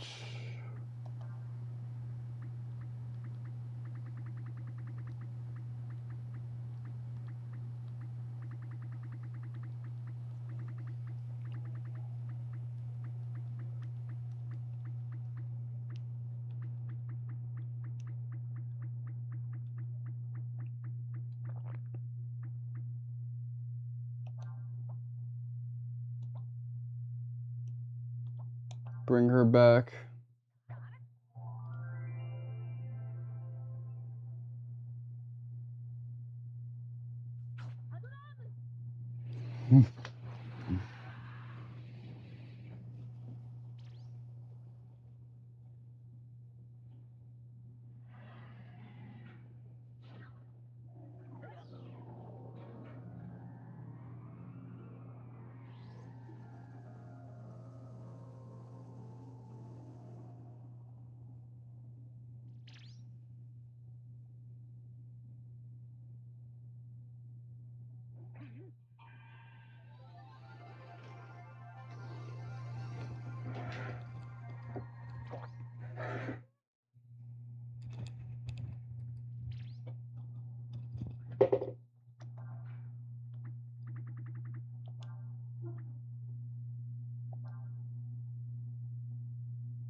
Okay, where's the multivitamin?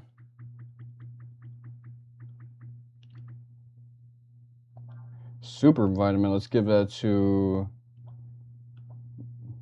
Nina.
Okay, now he's using that move again. That's a handout.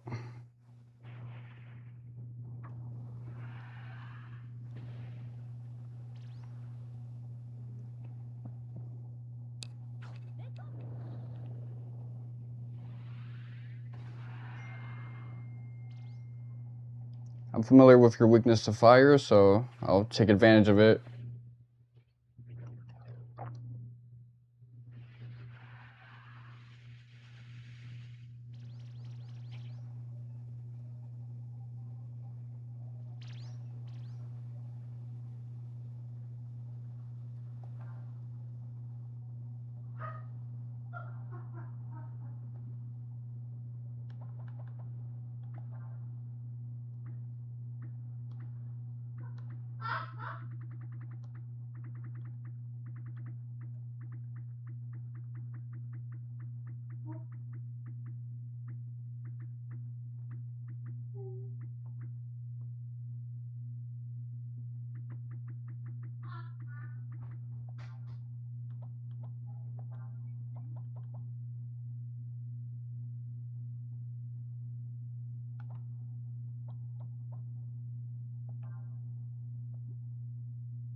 Excuse the moon tears.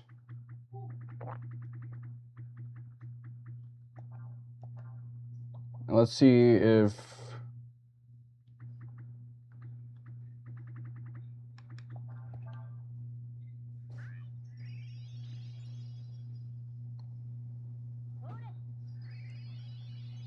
Let's see if you're still buffed up.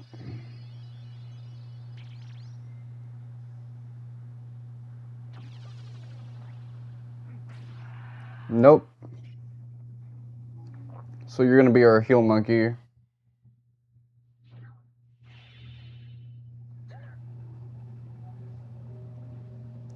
Elements.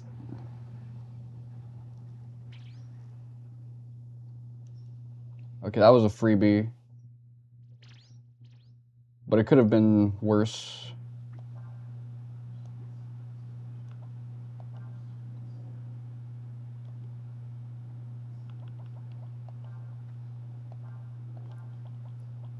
Let's get you on the offense for the first time.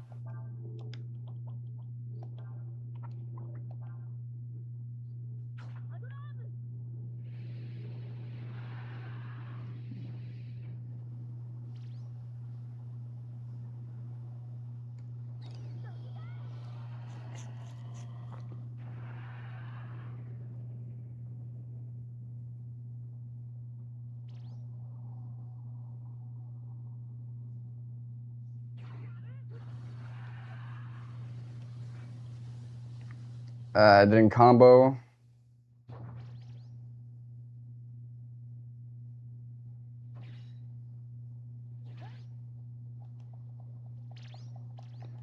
That was nothing, because that's just gonna affect Kaiser Breath. Big whoop.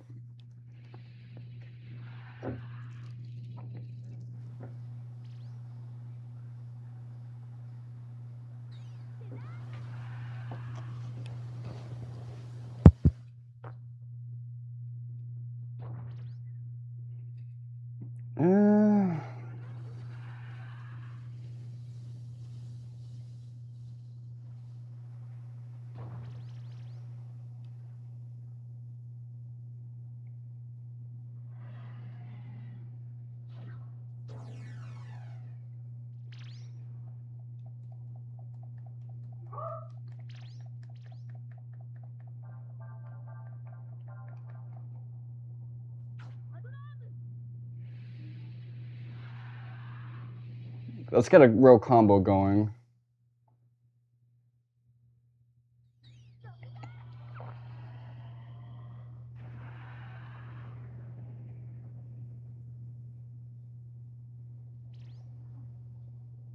Again?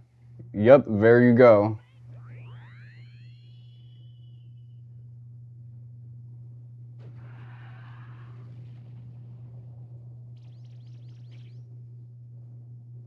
So that's 10% of his health gone.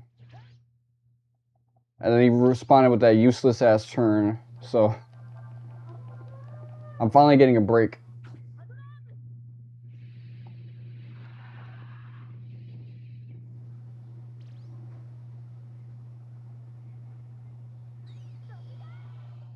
Shout out to that general for revealing this dude's elemental weakness in this form, so...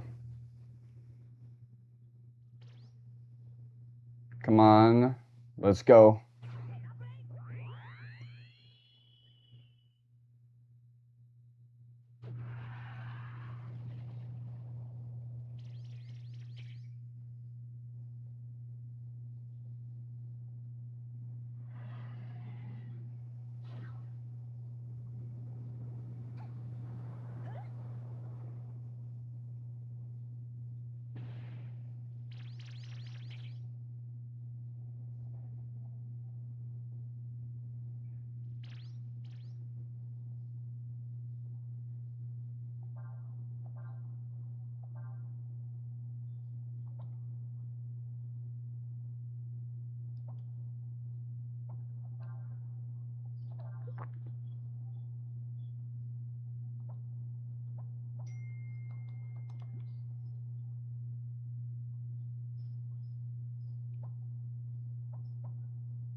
Okay, Quake.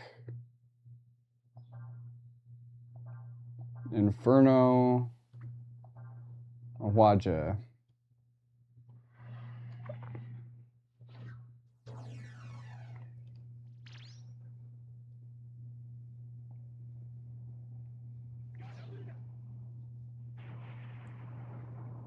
So that's not gonna do much.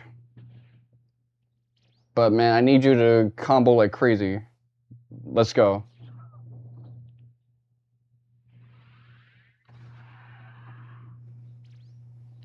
That's okay. Let's see what this does though.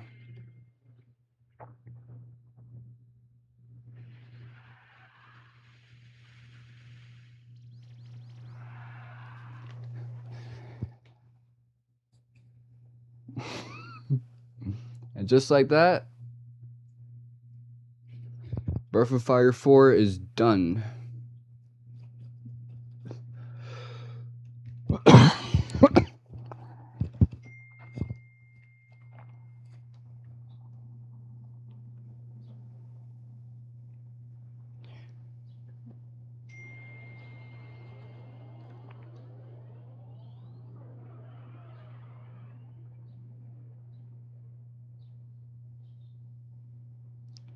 So they both unified into one being, but again, if you get the bad ending, then Fou Lu is the dominant and he just kills everybody and begins his slaughtering campaign.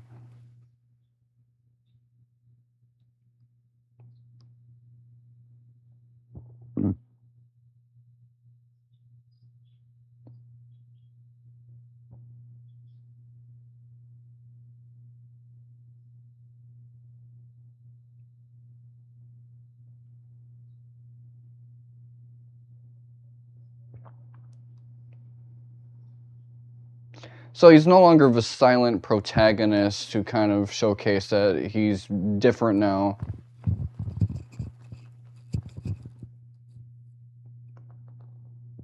Again, in the bad ending of Breath of Fire 3, Ryu goes from having blue hair to blonde hair as well, and he does what he's about to do then, which is give up his divinity.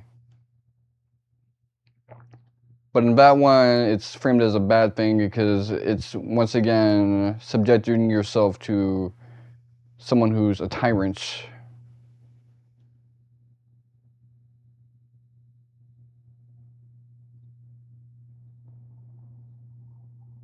In Breath of Fire's Freak's case, it was Miria who just wants to control humanity, and in Breath of Fire 4's case, it's Fou Lu who wants to wipe out humanity.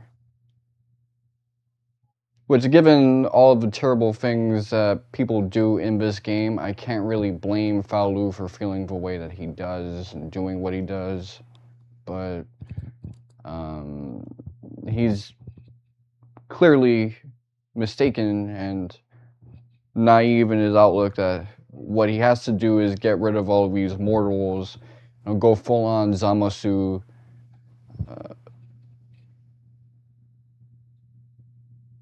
16 years before Zamasu, 15 years before Zamasu.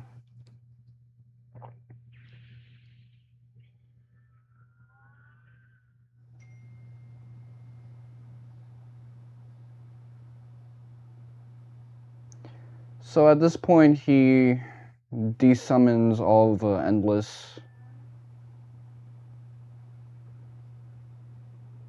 You know, that was a nice, challenging final boss. I'm aware that I'm a little under-leveled for that fight, which is why it was so taxing, and some people really build their characters up into deities and upgrade their dragon forms, so they're not stuck using the Kaiser form that I'm using, but, you know, I was learning as I fought, so,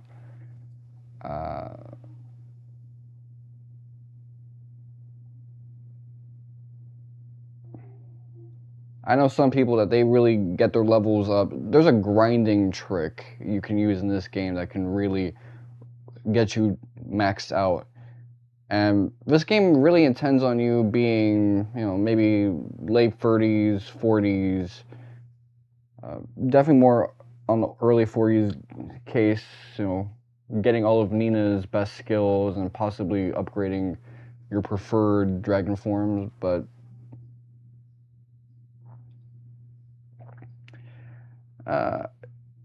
if you know how to min-max and use the right masters and get Shadow Run and all of this other stuff, you can just cheese that finale.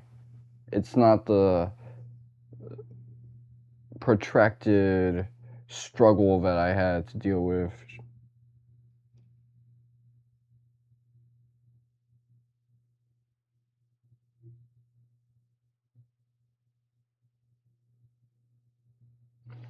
See, he's still on his Hojo fuckery. Ironically, he got saved because the development of this game was rushed. He was originally meant to be defeated at some point, but they just left that subplot kind of up in the air.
It's kind of awkward. Yeah, they're both being really bashful, which is going to get people to spread some rumors.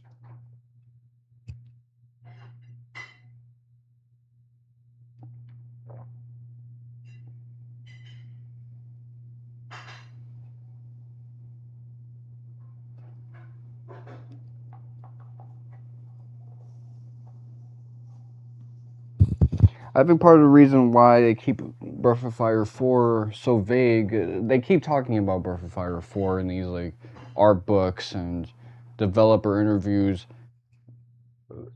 They really want to revisit the concepts of Breath of Fire 4. It's just, the gaming industry had changed so much, and they prioritized Breath of Fire 5, which was a huge departure from the past entries.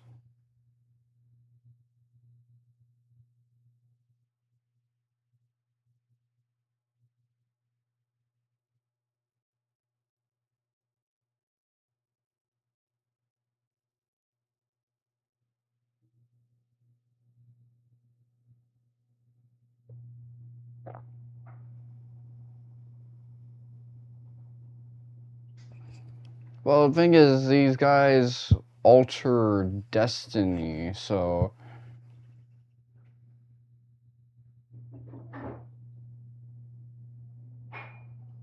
Okay, I guess this portion of the ensemble, without Ursula, gets to remain together.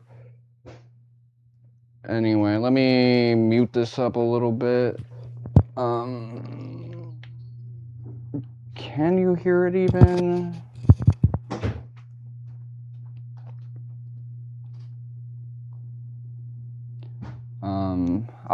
I'll check briefly.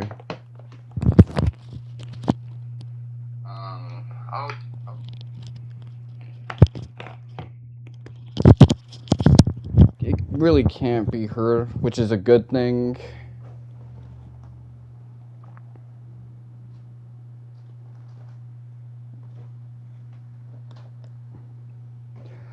I still like the fact that my pops got the bad ending. I was like, man, this game sucks, man. And then, years later, we had to like play it again to try and get the other ending.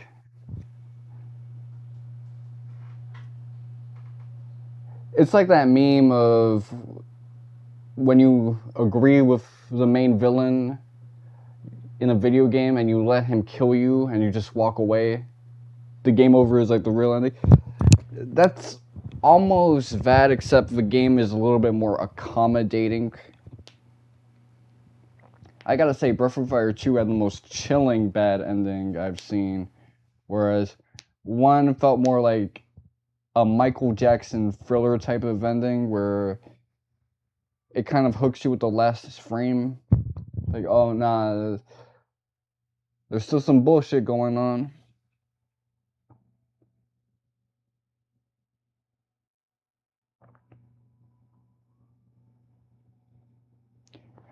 I'm not really in the mood to like do the scripted squash battle for like the bad ending. I'm just kind of floating off of this ending campaign.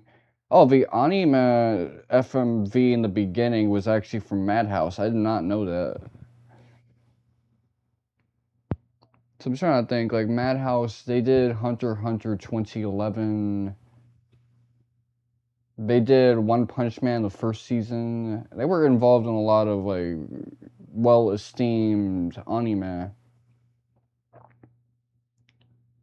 So, this was back when people put these studios to fucking work. Instead of having them work on 80 different anime adaptations, spreading the staff out, how about 20 anime and then you can work on this like FMV for a video game that we need commissioned, or like a commercial. But yeah, really like the political story for Breath of Fire. I like some of the higher concept things as well. Obviously, the conflict with Fou Lu. This almost Twilight of the Gods type of story, except It's a lot more sekaikei than what you get with Ragnarok.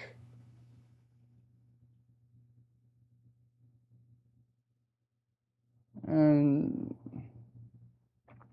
even when in the PlayStation 1 version, I really like how they didn't bother to translate the credits. So you're just looking at all this katakana, hiragana, and kanji, and just going, I don't know who the fuck that is, but I don't know what the fuck they did, but thank you. And I assume that says thank you. Encounters 800. Varies 20 game points, 8,710 max damage. I recognize that. They're hitting us with that Kingdom Hearts 4.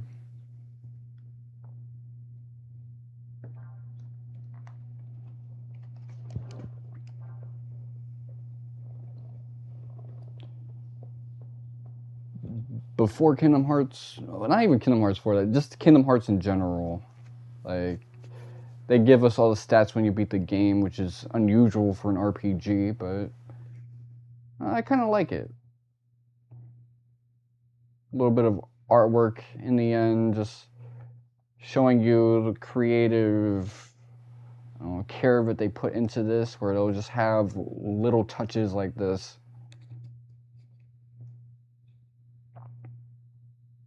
Let's look at that save file. So is there anything that's like indicative? Oh, it says cleared. But yeah, we didn't get the ultimate weapon because Skios was drunk as fuck. That's why you can't, be off that Henny, because you're not going to be as coordinated.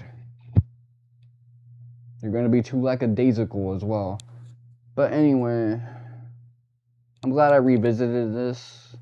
My main intention was just to give a lot of love to Breath of Fire, to let Capcom know, hey, put some more Breath of Fire games up on Steam. Put 3, most importantly. I can live without 1 or 2, even though I love 2 dearly. Because I can just go on like the Nintendo Switch. You got options with Breath of Fire. The SNES games, I'm not as gatekeepy, as long as they've been properly localized. Opposite of gatekeepy, like I'm not gonna be as much of a beggar or as thirsty. But Breath of Fire 3, I've been hearing the praises of Breath of Fire 3 for such a long time. Like, ever since I've gone online to look up video games, people have been saying, man, Breath of Fire 4 ain't shit compared to 3. And I don't know if that's true, but I want to try for myself to really see and verify if that's the case. And especially with the PlayStation Vita store closing, I think that might have been a place where you could have gotten that. I know the PSP store closed 5 years ago, and it was available on the PlayStation Portable store. I don't know if it was also available for Vita users, so that means doing it the right way, the kosher way, and the convenient way. Capcom, I'm letting you know. I want this. I know a lot of other people that want a Breath of Fire 3 Steam release, GOG release. Make it happen. Hell, put it on PlayStation Network as well.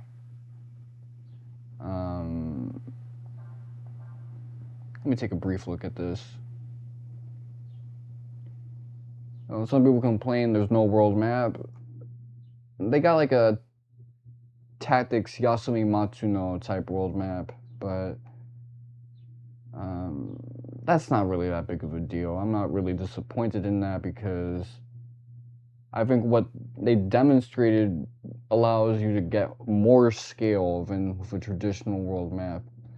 Now, Suikoden 3 also does something similar, but with Suikoden 3, it's like I have to cross this, go there, reach the other end so I can cross to here. And that leads to a lot of backtracking, which is a very deliberate process with Suikoden 3, but it's not something that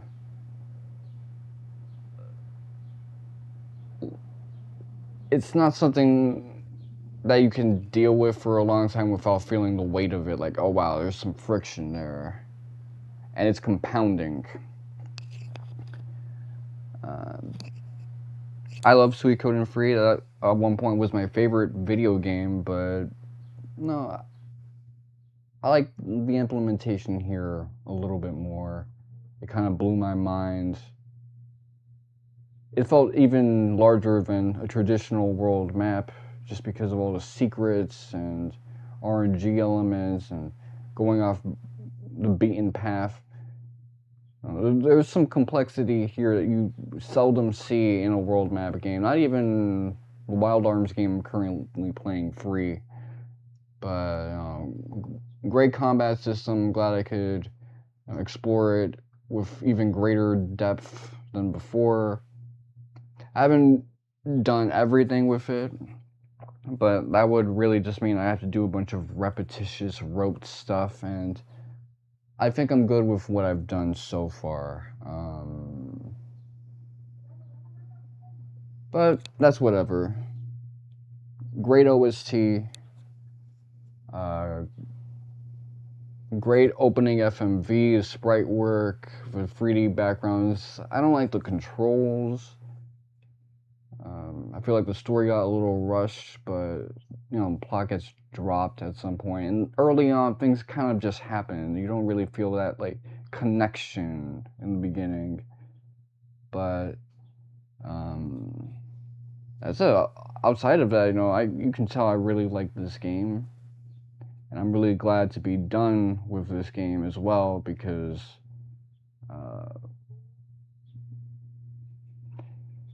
You know, doing this on the weekends, Saturdays, having to put my laptop in a room where the connection is stronger, it can be a bit of a pain in the ass. So I'm glad to take a break from that.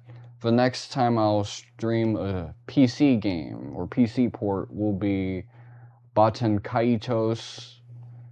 And that's going to be a game I've never played before, so I'm looking forward to that.